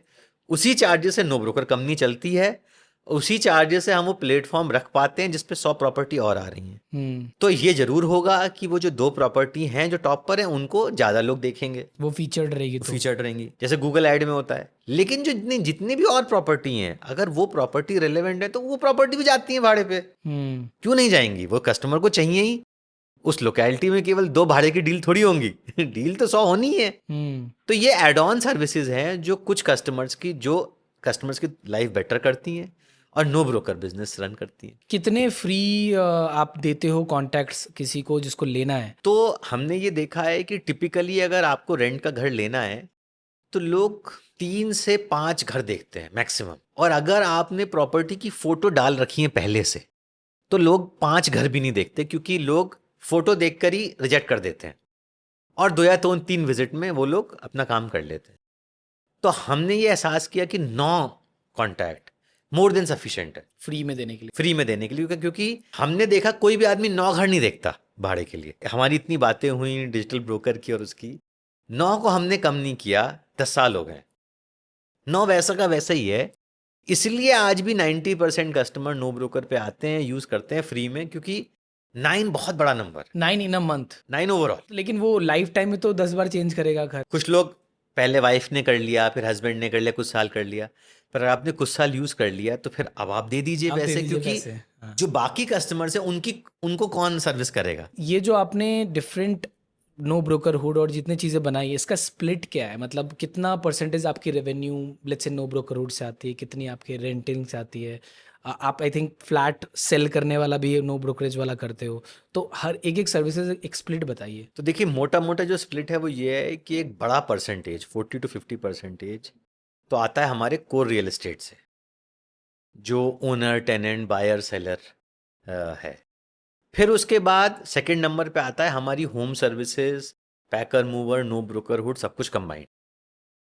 और आखिर का 20-25% आता है हमारी फाइनेंशियल सर्विसेज से, जिसके अंदर रेंट पेमेंट आता है, जिसके अंदर होम लोन आता है, वो हमारी फाइनेंशियल सर्विसेज वाली बिजनेस है। तो अभी हमने ये मल्टीपल, ये बेसिकली 3 मेन हमारे कैटेगरीज। अभी कुछ लीगल टसल आपका हुआ था माईगेट के साथ over data concerns and everything, तो आप ऐसे में नेविगेट कैसे करते हो अपने कॉम्पिटिटर्स के साथ जब ऐसा कुछ सिचुएशन होता है? तो अब ऐसे केस के अंदर आप यही कर सकते हैं कि आप डायलॉग ओपन रखें, तो वही हमने डायलॉग ओपन रखा और उसके बाद कुछ समय के बाद ये एहसास हुआ दोनों पार्टीज को कि इसके अंदर इसको एमिकेबली रिजॉल्व कर लेना चाहिए, तो हमने कर लिया। बेसिकली अगर सॉफ्टवेयर्स बोलें तो आपके ज़्यादा वेबसाइट के थ्रू होता है या ऐप के थ्रू ही ज़्यादा करते हैं? देखिए, कस्टमर्स का बिहेवियर चेंज हुआ है पिछले कुछ सालों में। आप विश्वास नहीं करोगे, शुरुआत में तो हमें लगा था कि ऐप क्यों चाहिए। आज से 10-11 साल को बहुत बड़ी बात नहीं होती बाय द वे, करेक्ट। पर 10-11 साल पहले हमें लगा था कि यार ऐप तो लोग डाउनलोड ही नहीं करते, ऐप में डाउनलोड करके तो लोग मेमोरी देखते हैं, कितनी मेमोरी खर्च हुई, छोटे फ़ोन आते थे तब। करेक्ट। और लेकिन आज अगर आप देखिए तो 2/3 ट्रैफिक जो है वो ऐप पर आता है और 1/3 बेसिकली वेब पे आता है। तो कस्टमर्स ऐप पर मूव हो गए मोटा मोटी। क्रिटिक्स क्लेम कि जो नो ब्रोकर का ऐप है वो कॉम्पिटिटर्स को एज आउट करता है, नो ब्रोकर हुड वाला जो पार्ट है, कि आपको बेसिकली आप अपने प्रोडक्ट सर्विसेज ज़्यादा दिखाते हो। फॉर एग्जांपल किसी और कंपनी का भी ऐसा होता है। नो ब्रोकरहुड एक अलग ऐप है, जिन्होंने बोला है, शायद उनको थोड़ा कन्फ्यूजन है इसमें। नो ब्रोकर का ऐप अलग है और नो ब्रोकरहुड का ऐप कंप्लीटली अलग है। वो सोसाइटी मैनेजमेंट जो ऐप है। और नो ब्रोकरहुड ऐप पर हम ब्रांड्स का एडवर्टीजमेंट दिखाते हैं और अपनी सर्विसेज का दिखाते हैं। तो ये तो बहुत ही लॉजिकल है कि अगर आपको ये नहीं लगता, हमें अगर ये भी फील ना हो कि वो ऐप इतना अच्छा है कि हम अपनी सर्विसेज दिखाएं, तो बड़ा अन्याय होगा कि हम ब्रांड से पैसा ले लें। बहुत सारे सर्विसेज आप दे रहे हो, तो आप क्या फुल स्टैक होम सर्विसेज बनाना चाहते हो कंपनी? देखिए, जो मेन ऑब्जेक्टिव है वो ऑब्जेक्टिव ये है कि कस्टमर की वन स्टॉप शॉप बन जाए। तो ऑब्जेक्टिव ये नहीं है कि हम कोई एक और दूसरी कंपनी बन जाए। ऑब्जेक्टिव ये है कि भाई अगर आप ये कस्टमर, तो आपको घर में जो भी चाहिए वो हम करवा सकें। तो हमने हमेशा वैसे सोचा है कि अच्छा प्लॉट्स आपको करने, प्लॉट कर लेते हैं, अच्छा आपको कमर्शियल करना, कमर्शियल कर लेते हैं, आपको पेइंग गेस्ट के लिए आपको अगर चाहिए प्रॉपर्टी तो वो डाल देते हैं। ऑब्जेक्टिव अच्छा रहा है कि हम वन स्टॉप शॉप बन जाए, तो उसी की तरफ है direction. You have raise $316 million funding, right? And आपने फिर गूगल को वेलकम किया एज अ पार्टनर। अगला स्ट्रैटेजिक माइलस्टोन क्या है नो ब्रोकर के लिए? बेसिकली आपके इसमें आगे आप क्या ऐसे स्ट्रैटेजिक माइलस्टोन्स अचीव करना चाह रहे हो? अब ऑब्जेक्टिव ये है कि अब हम और पैसा नहीं उठाना चाहेंगे। अब ऑब्जेक्टिव ये है कि भाई हम अब प्रॉफिटेबल हों। तो अब पूरा जोर शोर जो लगा हुआ है वो प्रॉफिट की तरफ ही लगा हुआ है कि हमें भाई फाइनली बिजनेस का ऑब्जेक्टिव है प्रॉफिटेबल होना। तो पूरा जोर है कि हम लोग प्रॉफिटेबल हों और उसके बाद फिर हम 1-2 साल के बाद हम आईपीओ करें। तो अभी मतलब कहाँ, किस जर्नी पे आप कहाँ हो प्रॉफिटेबल बनने के लिए? आपको क्या लगता है कितना टाइम? तो हमें लगता है कि हम अगले 1 से 1.25 साल में प्रॉफिटेबल बन जाएंगे। और इस स्केल पे प्रॉफिटेबल, और आपको क्या लगता है मार्जिन कितना होगा इसमें? ऐसे बिजनेस में कितना मार्जिन होता है? देखिए, लॉन्ग टर्म में तो हमारा ग्रॉस मार्जिन करीब 50% होना चाहिए, क्योंकि कोई खास कॉस्ट है नहीं इसके अंदर। जैसे मैंने आपको बोला, हम घर ढूंढ के तो डालते नहीं हैं, ना फोटो हमारी है ना वो कॉन्टैक्ट हम कर रहे हैं, हम तो प्लेटफॉर्म है। लेकिन हाँ, ये जरूर है कि जब आप एक कंपनी बिल्ड करते हो तो आप बहुत सारी फिक्स कॉस्ट इकट्ठी कर लेते हो। तो मुझे यही लग रहा है कि जैसे ही हम लोग प्रॉफिटेबल हो जाएंगे तो उसके ऊपर का जो रेवेन्यू है वो ज़्यादातर प्रॉफिट में ही फ्लो करेगा, तो मार्जिन हमारे बहुत हाई होने चाहिए। अभी मेन मार्केटिंग में ज़्यादा खर्च हुआ, राइट? नहीं, अभी सभी चीज़ों की तरफ खर्च होता है, मार्केटिंग में भी खर्च होता है, टेक्नोलॉजी हमारे लिए बहुत इंपॉर्टेंट है, उसमें इन्वेस्टमेंट उसके अंदर खर्च होता है। फिर ये बड़ा ज़रूरी है कि जो हम सर्विस दे रहे हैं उसकी क्वालिटी बहुत अच्छी हो, तो ट्रेनिंग में बहुत खर्चा होता है। लोगों का कभी भी फ़ोन आए, उनको कोई समस्या हो तो हम वो फ़ोन उठा के समस्या दूर कर पाएँ, तो कॉल सेंटर के अंदर इन्वेस्टमेंट बहुत होता है। पर ऑब्जेक्टिव पूरा यही है कस्टमर काम हो जाए। भाई कस्टमर बोल रहा है मुझे मतलब नहीं तुम कहाँ खर्चा कर रहे हो, मैं आया प्लेटफॉर्म, मेरा काम होना चाहिए। रेंटल लॉ और रजिस्ट्रेशन, ये सब में काफ़ी कुछ रेगुलेटरी चीज़ें इंडिया में काफ़ी ज़्यादा है। तो आपको क्या लगता है आगे जाके ये प्रॉपटेक बिजनेस में जितना रेगुलेशन है ये ईज आउट होगा या फिर ये थोड़ा डिफिकल्टी रहेगा? देखिए, मुझे लगता है कि जिस रियल एस्टेट इंडस्ट्री को अगर आप कहीं से भी बात करें, आप किसी भी पेरेंट से पूछें कि भाई अपने बच्चे को भेजना चाहते हो रियल एस्टेट इंडस्ट्री में, तो ज़्यादा आंसर पॉजिटिव तो आता नहीं आएगा। तो मैं तो कहता हूँ, अगर आप देखिए तो जब से रेरा आया कस्टमर्स का बहुत भला हुआ है। हाँ, क्योंकि जब कोई रिजर्वेशन, कोई रेगुलेशन नहीं था तो बहुत ही रैंडम चीटिंग बहुत होती थी, बिल्डर्स आते थे, फ्रॉड बहुत होते थे, कस्टमर्स का बहुत पैसा अटका है। तो मेरे ख्याल से तो कुछ हद तक का अच्छा रेगुलेशन बहुत अच्छा है इस इंडस्ट्री के लिए। अभी भी जो रेंट से कंसर्न जो लॉ आया था जिसमें कंपलसरी हुआ है कि भाई रेंटल एग्रीमेंट बनाओ, वो अभी भी इम्प्लीमेंट नहीं हुआ है, जबकि वो लोकसभा वगैरह में पास हो गया है, लेकिन वो स्टेट लेवल पर इम्प्लीमेंट नहीं हुआ है। तो मुझे लगता है कि देखिए इम्पॉर्टेंट ये कस्टमर इस इंडस्ट्री में ट्रस्ट बढ़े। हाँ, हम लोग नो ब्रोकर में टेक्नोलॉजी की मदद से ट्रस्ट बढ़ा रहे हैं, पर आने वाले सालों में ऐसे रेगुलेशन जो कस्टमर की लाइफ आसान करे वो आने चाहिए। मैंने एक पॉडकास्ट किया था, वो founder augmented reality, virtual reality in real estate पे काम करते हैं। कन्वर्स स्पेसेस नाम है उनके, को फाउंडर के साथ किया था। तो आपको क्या लगता है AR VR वगैरह से जो look and feel of the platform है, जो फोटोज़ के थ्रू देखते हैं, उसको बढ़ाना चाहिए? आप कुछ सोच रहे हो इस बारे में? तो देखिए इसके अंदर हमारे हमारे दो व्यूज़ हैं। एक व्यू हमारा ये है कि देखिए जो प्रॉपर्टी बन चुकी है उसके अंदर प्रॉपर्टी की फ़ोटोज़ को चमकाना, सुंदर बनाना, कि मैं अगेंस्ट हूँ। अच्छा। मैं अगेंस्ट इसलिए हूँ क्योंकि जब वो कस्टमर प्रॉपर्टी देखने आएगा तो उसे रियल प्रॉपर्टी दिखेगी। उसे दिखेगा कि कहीं पे टेनेंट का तौलिया सूख रहा है, यहाँ पर बालकनी ऐसी है, यहाँ गंदा है, यहाँ अच्छा है। तो आप फोटोज़ को बहुत सुंदर बनाकर AI की मदद से आप उसको गलत इंप्रेशन दे रहे हैं।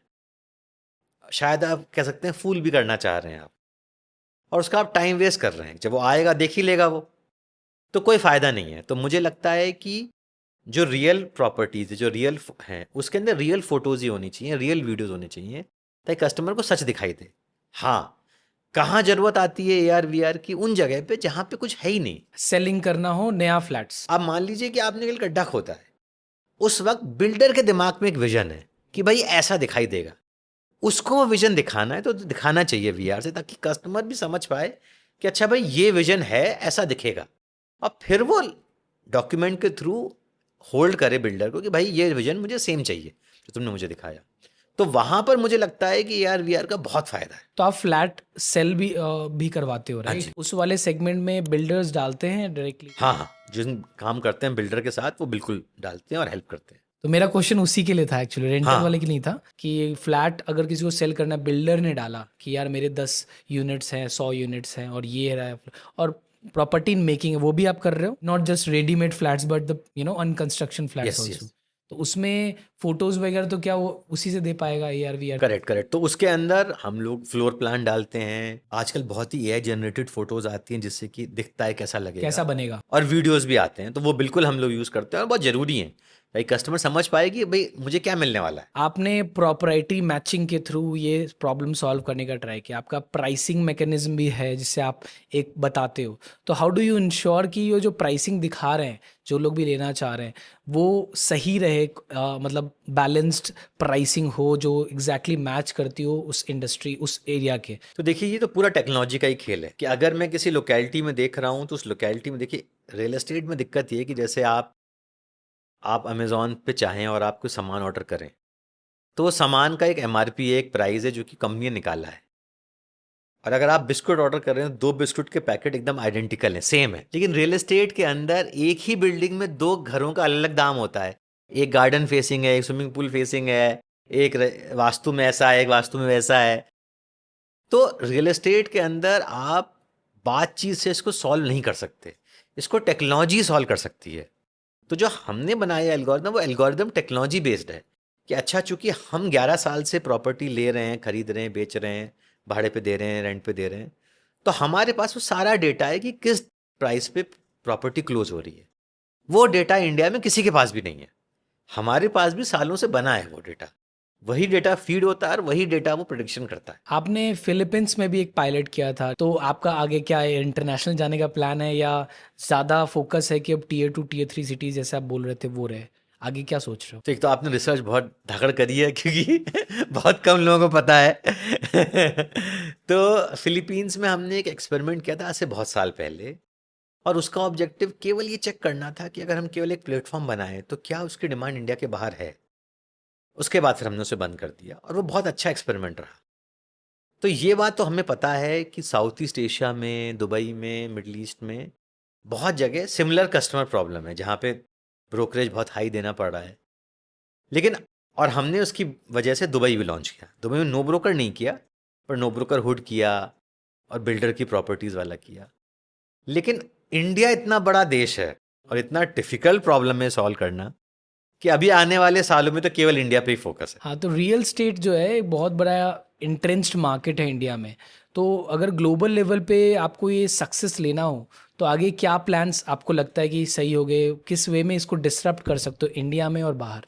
तो देखिए, इंडिया में तो जो हम लोग कर रहे हैं हमें उसे ही और डीपर करना है। बाहर का मैं आपको ये बोलूँगा कि बहुत सारे लोगों को लगता है कि अच्छा कोई चीज़ यहाँ हिट हो गई अगर, तो बाहर भी हिट हो जाएगी। ये इतना इजी कॉपी पेस्ट नहीं है। और बहुत सारी और इंडियन स्टार्टअप्स ने भी जिन्होंने बाहर वेंचर किया, उनको काफ़ी तकलीफ हुई। आसान नहीं है दूसरे कंट्री में।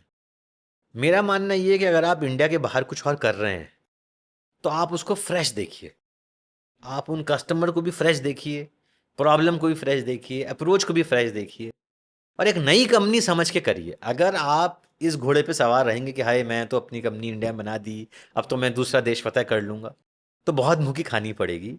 आपको वापस पूरी ह्यूमिलिटी के साथ वो कंट्री समझना पड़ेगा, कस्टमर समझने पड़ेंगे और फिर से वैसे ही स्टार्ट करना पड़ेगा। ऑफ कोर्स इंडिया में बिल्कुल डिफरेंट मार्केट है रैदर देन और कोई भी मार्केट से अगर कंपैरिजन करें, बहुत कॉम्प्लेक्स है इंडिया। लेकिन मेरे को लगता है कि इंडिया में जो सक्सेस अगर आप ले लोगे तो अगर उस चीज़ को रेप्लिकेट करना चाहो विथ लर्निंग, वो ज़्यादा इजी पड़ता है रैदर देन किसी ने यूएस और कहीं और बनाया है और फिर इंडिया में आता है तो वहाँ पे बड़ी बड़ी इंटरनेशनल कंपनी खराब हो गई यहाँ पे इंडिया में आके। नहीं, ये बात आपकी एकदम सही है, बिकॉज इंडिया डाइवर्स और Diverse है। कॉम्प्लेक्स है और इंडिया में लोग वैल्यू कॉन्शियस हैं, तो आराम से पैसा देते नहीं हैं, तो ठोक पीट के आपके सर्विस को एकदम बढ़िया कर देते हैं। उसके कंपैरिजन में और कंट्रीज़ में टिकट साइज हाइयर है। आप इंडिया में कोडिंग कर रहे हो, इंडिया में कुछ बना रहे हो, और यूएस का टिकट साइज या यूएस के डॉलर में कन्वर्ट होके पैसे मिल रहे हैं। और वहाँ विलिंग पावर भी लोगों के ज़्यादा है आपको पैसा देने में, वो घबराते नहीं है, वो पहले दे के टेस्ट करना चाहते हाँ, तो ये देखिए कुछ एडवांटेज तो है ही कि जो डेवलप्ड इकोनॉमीज़ हैं उनमें ट्रस्ट फैक्टर ज़्यादा है, उनमें मार्केट साइज़ बहुत बड़ा है, और उनके अंदर जो टोटल आप रेवेन्यू कमा सकते हैं उसका पोटेंशियल बहुत बड़ा है। तो वो बात तो सही है। हैं। एज अ फाउंडर आपके क्या टॉप 3 मिस्टेक्स थे जो आपने अर्ली डेज में किए? मैंने अच्छे एचआर और फाइनेंस के लोग थोड़े लेट में लिए, ओके। तो वो मेरे ख्याल से वो, पर जल्दी मैंने सॉल्व कर ली वो प्रॉब्लम अपने लिए। तो वो मैंने, तो उस पर मेरा लोगों को कहना यही रहेगा कि अच्छा एचआर, अच्छा फाइनेंस का पर्सन, अच्छा लॉयर, ये सब अच्छा सीए, ये सब प्रोफेशनल फील्ड्स में एक्सपर्ट्स को लीजिए, इसके अंदर कंजूसी मत करिए। दूसरा, आई थिंक एक मिस्टेक जो हमने डिस्कस करी वो ये है कि फुली शायद जॉब नहीं छोड़नी चाहिए। अगर हो सके तो जॉब के साथ आप करेंगे तो थोड़ा सा मेरे ख्याल से बेटर रहेगा। थर्ड, अगर आप पूछे तो शायद ये है कि हर जनरेशन एंटरप्रेन्योर की तरह मेरे लिए भी बहुत डिफ़िकल्ट होता था किसी को निकालना, क्योंकि आपने हायर तो कर लिया, अगर किसी ने अच्छा नहीं किया तो उसको जाने बोलना मेरे लिए बहुत डिफ़िकल्ट होता बहुत था। टफ डिसीजन होता है फायर हाँ। करना किसी को। लेकिन फिर मैंने वो एहसास किया कि इसके अंदर जितना ट्रांसपेरेंट रहो, जितना ऑनेस्ट रहो, उतना बेटर है। सामने वाले बंदे को बता दो भाई देखो नहीं वर्कआउट कर रहा है, ये नंबर करना है, आप कर नहीं पा रहे हो, क्योंकि वरना उसका करियर भी खराब होगा और आपका बिजनेस भी खराब होगा। पर ये काफ़ी टफ था ये सीखना और ये करना, और आज भी टफ है। वो इसलिए भी क्योंकि आप अपनी ज़िंदगी में फाइनाइट पीपल से मिलने वाले हैं। आज आप और मैं बैठ रहे हैं, मैं ऐसे फाइनाइट पीपल को ही मिलूंगा और फिर यहाँ से निकल जाऊंगा, राइट? तो हम चाहते हैं एक ह्यूमन कनेक्ट होता है, हम चाहते हैं वैल्यू ऐड करना, हम चाहते हैं एक दूसरे को इम्प्रेस करना। ये सारी चीज़ों में एक इमोशन इन्वॉल्व होता है। करेक्ट। और उस वजह से किसी के साथ अगर क्लोजली काम किया है तो एक टच रहता है, चाहे कैसा भी हो, तो उसको ह्यूमन साइड में लेट गो करना बहुत मुश्किल होता है। हाँ हाँ बिल्कुल। और उसको रैशनली ही फीडबैक के थ्रू रैशनली ही समझ करके उस पर थोड़ा सा काम करना पड़ता है, और ओवरऑल टाइम बेसिस पे लर्निंग आती है, तब समझ में आता है कि हाँ यार इसको उस बेसिस पे ही रखे तो ज़्यादा बेटर है। इन्हें सही बात है। आपका जो अपने फाउंडर्स को फाउंडर्स के साथ में रिलेशनशिप है, ये ओवर द ईयर्स कैसे हुआ? मतलब क्योंकि मल्टीपल जब को फाउंडर्स होते हैं तो there can be agreements, disagreements, तो मुझे थोड़ा उसके बारे में भी जानना है आपसे कि मतलब आपका ओवरऑल एक्सपीरियंस क्या रहा है? तो देखिए फ़ायदा क्या होता है मल्टीपल को फाउंडर का, कि आप अकेले फील नहीं करते हैं। आपको लगता है कोई परेशानी है तो आप शेयर कर सकते हैं। मान लीजिए जैसे हमारे साथ हुआ है, कंपनी में 10-11 महीने के पैसे बचे हैं, रिस्क हो गया बहुत ज़्यादा। अब ऐसे में आप अपने टीममेट से बोलेंगे तो वो भी घबरा जाएंगे, तो आप बुरी न्यूज़ तो आपस में ही डिस्कस करना चाहते हैं। तो आई थिंक मल्टीपल को फाउंडर का फ़ायदा ये है कि आपको लोनली फील नहीं होगा। कठिन समय में आप एक दूसरे को बेसिकली आप साथ दे सकते हैं। और जहाँ तक एग्रीमेंट डिसएग्रीमेंट की बात है, तो हमने शुरुआत से ये बहुत क्लियर कर लिया आपस में कि एक आदमी टेक्नोलॉजी देखेगा, एक आदमी मार्केटिंग देखेगा, एक आदमी सेल्स देखेगा। तो फिर हम लोगों ने उसी से अपना जो है और स्ट्रैटेजिक डिसीजन साथ में लेंगे, तो उसकी वजह से हमें बहुत आसानी हुई और अपना अपना काम बहुत अच्छे से कर पाए। आप क्या देखते थे? मैं ऑपरेशंस और सेल्स। और आपके 2 फाउंडर्स कौन कौन क्या क्या देखते हैं? अखिल देखता है टेक्नोलॉजी और सौरभ देखता है मार्केटिंग। और मतलब स्टार्ट से ही तीनों साथ में थे, दोनों तीनों को फाउंडर एज स्टार्ट हुए या बाद में ज्वाइन किया लोगों ने? तो अखिल सौरभ ने स्टार्ट किया इसको 2013 में और मैंने कुछ महीनों के बाद ज्वाइन किया 14। और मतलब इक्विटी स्प्लिट ऐसे तीनों को बराबर रखा कि डिफरेंट डिफरेंट? माइनर डिफरेंस है पर ऑलमोस्ट हम तीनों का सेम। तो ओवरऑल टॉप 3 लर्निंग्स आपकी क्या रही है जो आप ऑडियंस को बताना चाहोगे किस संदर्भ में? स्टार्टअप क्रिएट करने के संदर्भ में? तो देखिए, लर्निंग्स ना अलग अलग फेज की अलग अलग होती है। जब आप स्टार्टअप स्टार्ट कर रहे हैं तो आपको चाहिए बहुत हाई लेवल ऑफ पैशन और पागलपन, क्योंकि तब आप ज़्यादा सोचोगे तो कुछ नहीं कर पाओगे। अगर आप कुछ नया करना चाह रहे हो तो आपको बस ये इंश्योर करना है कस्टमर चीज़ चाहता है कि नहीं आपकी, और फिर आपको जुनून चाहिए। और आप सब कुछ सुनो मत, आप जो लोग आपके नेगेटिव बात करते हैं उनसे बात ही करना बंद कर दो कुछ दिनों के लिए। तो शुरुआती जो एंटरप्रेन्योर है उसको तो मैं एडवाइस ये दूंगा कि कस्टमर की बात सुनो और किसी की मत सुनो। और एक पागलपन और जुनून तो आपको चाहिए, क्योंकि आप रोज रोज सवाल करोगे चलेगा इन चलेगा चलेगा चलेगा तो कोई इसका जवाब किसी के पास नहीं है। तो पहला तो मैं बेसिकली ये बोलूँगा। फिर जब कंपनी आपकी थोड़ी आगे बढ़ जाती है तो बहुत ही ज़्यादा इंपॉर्टेंट हो जाता है कि फिर आप टीम पे ध्यान दो, स्केलिंग अप पे ध्यान दो, कि जो चीज़ें आपने पहले करी वो सेम वर्कआउट नहीं होंगी स्केल करने के लिए। फिर आपको ज़्यादा मेथड, ज़्यादा प्रोसेस, ज़्यादा स्ट्रक्चर, ज़्यादा सोचना पड़ेगा। और थर्ड वाली जो स्टेज जैसे कि हमारी स्टेज है प्रॉफिटेबिलिटी की सबकी, उसमें बड़ा इंपॉर्टेंट है कि टीम बहुत सॉलिड हो, आप अच्छे लोगों को अट्रैक्ट कर पाओ, अच्छे लोगों से अच्छा बिहेव कर पाओ ताकि वो आपके साथ रहें। तब ये एहसास करना कि भाई आप नहीं हो सब कुछ, आप बहुत ही छोटा कंपोनेंट हो कंपनी के और आप पीछे हटो, बेहतर लोगों को काम करने दो, उन लोगों को इंडिपेंडेंस दो। तो जिस तरह से कंपनी चेंज होती है, अगर फाउंडर चेंज नहीं होगा तो भी बहुत दिक्कत है।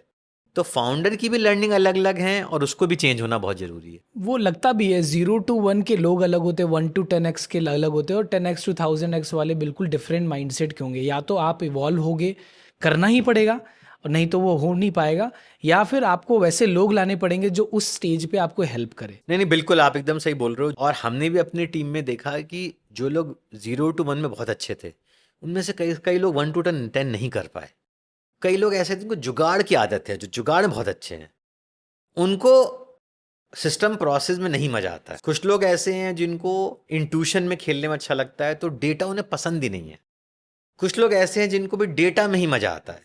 तो बड़ा इंपॉर्टेंट है कि आप भी समझो कि आपकी स्ट्रेंथ कहाँ है। एज अ फाउंडर ऑल्सो हो सकता है कि आपकी स्ट्रेंथ सब चीज़ों में ना हो, तो फिर आप ऐसे लोग लेके आओ जो आपको फुलफिल कर सकें, आपकी वो कमी पूरी कर सकें। तो 11 साल में जो ये डिफरेंट स्टेजेस आपने देखी, सबसे बड़ा आपका एवोल्यूशन क्या रहा आपका एज अ पर्सनल मैं बोलूँ तो? आई थिंक सबसे बड़ा इवोल्यूशन यही रहा कि बहुत अच्छी टीम बनाए। क्योंकि जब मैंने शुरू किया, जब मैं जॉब भी करता था, तो मेरे पास मेनली मैं इंडिविजुअल कंसल्टेंट ही था, या टीम होती थी तो 4 लोगों की, बिकॉज कंसल्टिंग टीम बहुत ही छोटी टाइट होती हैं।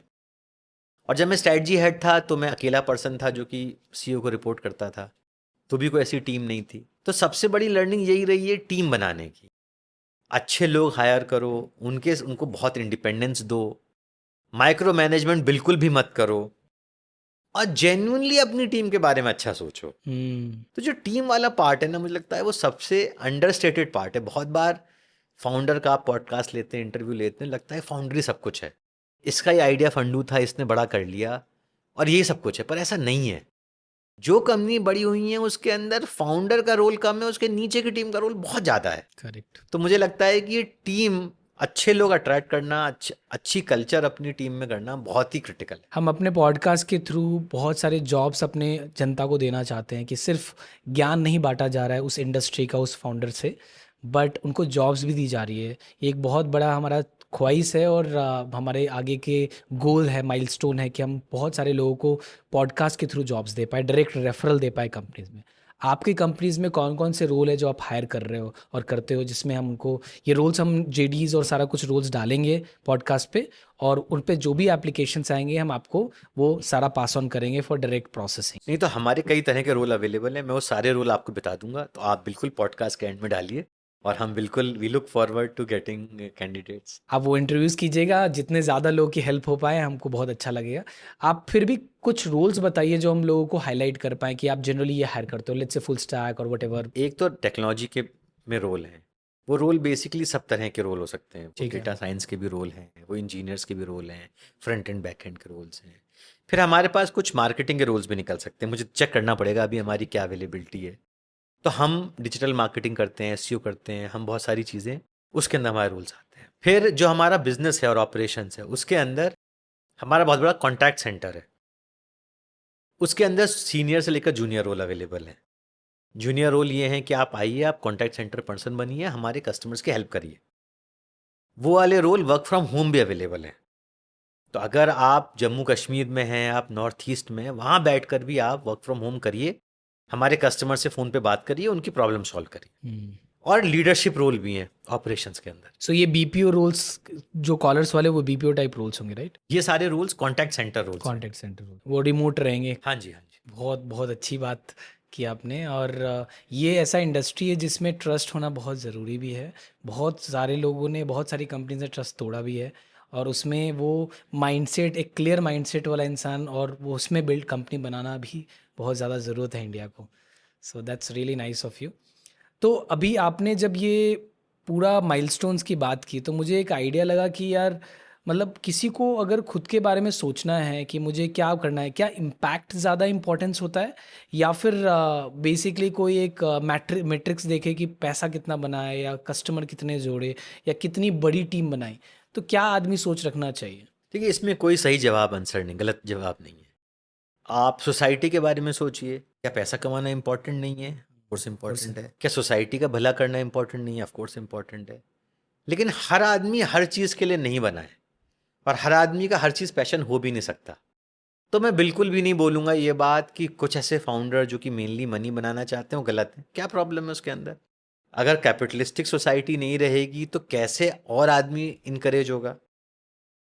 और डेवलप्ड कंट्री के लिए कहना आसान है डेवलपिंग कंट्री को, क्या दिक्कत है, पर डेवलपिंग से पूछो भाई, वो डेवलप बनना चाहता है एक दिन। तो मेरे ख्याल से ना ये सेल्फ जर्नी है। वेल, मैं आपसे लास्ट पार्टिंग थॉट्स चाहूँगा हमारे ऑडियंस के लिए, कि क्या ऐसे कुछ एडवाइस आप चाहते हुए देना चाहोगे कि वो उस पर अमल कर सके, जो भी आपको देख रहे हैं? तो देखिए, मैं ये बात मैं सबसे कहता हूँ, मैं सेम बात आपसे बोलूँगा, गारंटी बोल रहा हूँ मैं आपको कि अगला 20-30 साल बहुत बढ़िया होने वाला है इंडिया के लिए। काउंटर इंट्यूटिव बात है देखिए, क्योंकि हम लोग अपने जीवन में देखते हैं कि हाँ, सुबह निकले, ट्रैफिक बहुत ज़्यादा है, ये फ्लाईओवर तक बना नहीं अभी तक, ये गैस मंगाई थी, गैस आई नहीं। हमें अपने चारों तरफ बहुत प्रॉब्लम्स दिखती हैं, तो हमें देश पर प्राइड फील नहीं होता, या हमें होता भी हो तो हमें लगता नहीं कि हम बहुत ही प्रोग्रेसिव कंट्री का पार्ट हैं। लेकिन जो समस्याएं आप देख रहे हैं वही अपॉर्चुनिटी हैं।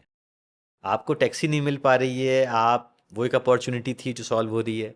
आपको कुछ मंगाना है, घर का सामान, वो नहीं मिल पा रहा, वो एक अपॉर्चुनिटी बन गई। इस टाइम पर अगर आप कुछ करना चाहते हैं तो या तो किसी स्टार्टअप को ज्वाइन करिए, या आपका खुद का आइडिया है तो फिर आप थोड़े से पैसे जमा करिए, कैलकुलेटेड रिस्क लीजिए, और अगर आपका कोई आइडिया है, कुछ पैशन है, तो फिर कूद पड़िए, क्योंकि ये अपॉर्चुनिटी हमेशा नहीं रहेगी। जो आपका आइडिया है कल को 2 साल बाद या 6 महीने बाद कोई और ले लेगा। तो अगर आप में कुछ करने का जुनून है तो आने वाले साल बहुत बढ़िया होने वाले हैं। आप एकदम फाइट मारिए। Well, I thank you, Amit, for giving such gracefully your time, as well as इतने सारे इंसाइट्स आपने दिया। मैं एक चीज़ आपको बोलना चाहूँगा, बहुत पॉजिटिव वाइब्स आता है आपसे, ठीक है? ये बहुत कम लोगों के अंदर ये क्वालिटी होती है, भले वो पॉजिटिव इंसान हो, बट वाइब आना एक अलग चीज़ होती है। जैसे आपने मुझे स्टार्टिंग में ही बोला कि जिस तरह के भी क्वेश्चंस पूछ सकते हो आप पूछो, जितने भी टफ सवाल हैं आप पूछो। तो ये बहुत ज़्यादा हमारे जैसे लोग जो रिसर्च करते हैं, जानना चाहते हैं exact reality, without any cutting corners, without anything sugar coating, तो ये इनेबल करता है, राइट? ताकि हम आपको अफेंड किए बिना हम आपसे सवाल पूछ सकें। तो आपने बहुत इनेबल किया, बहुत पॉजिटिव वाइब्स आया है मुझे, और बहुत सारा नॉलेज तो आपने शेयर किया है अपने पिछले 22-23 साल का। So I thank you so much Amit for coming here, and देखते हैं आगे कैसे जाता है। Thank you very very much.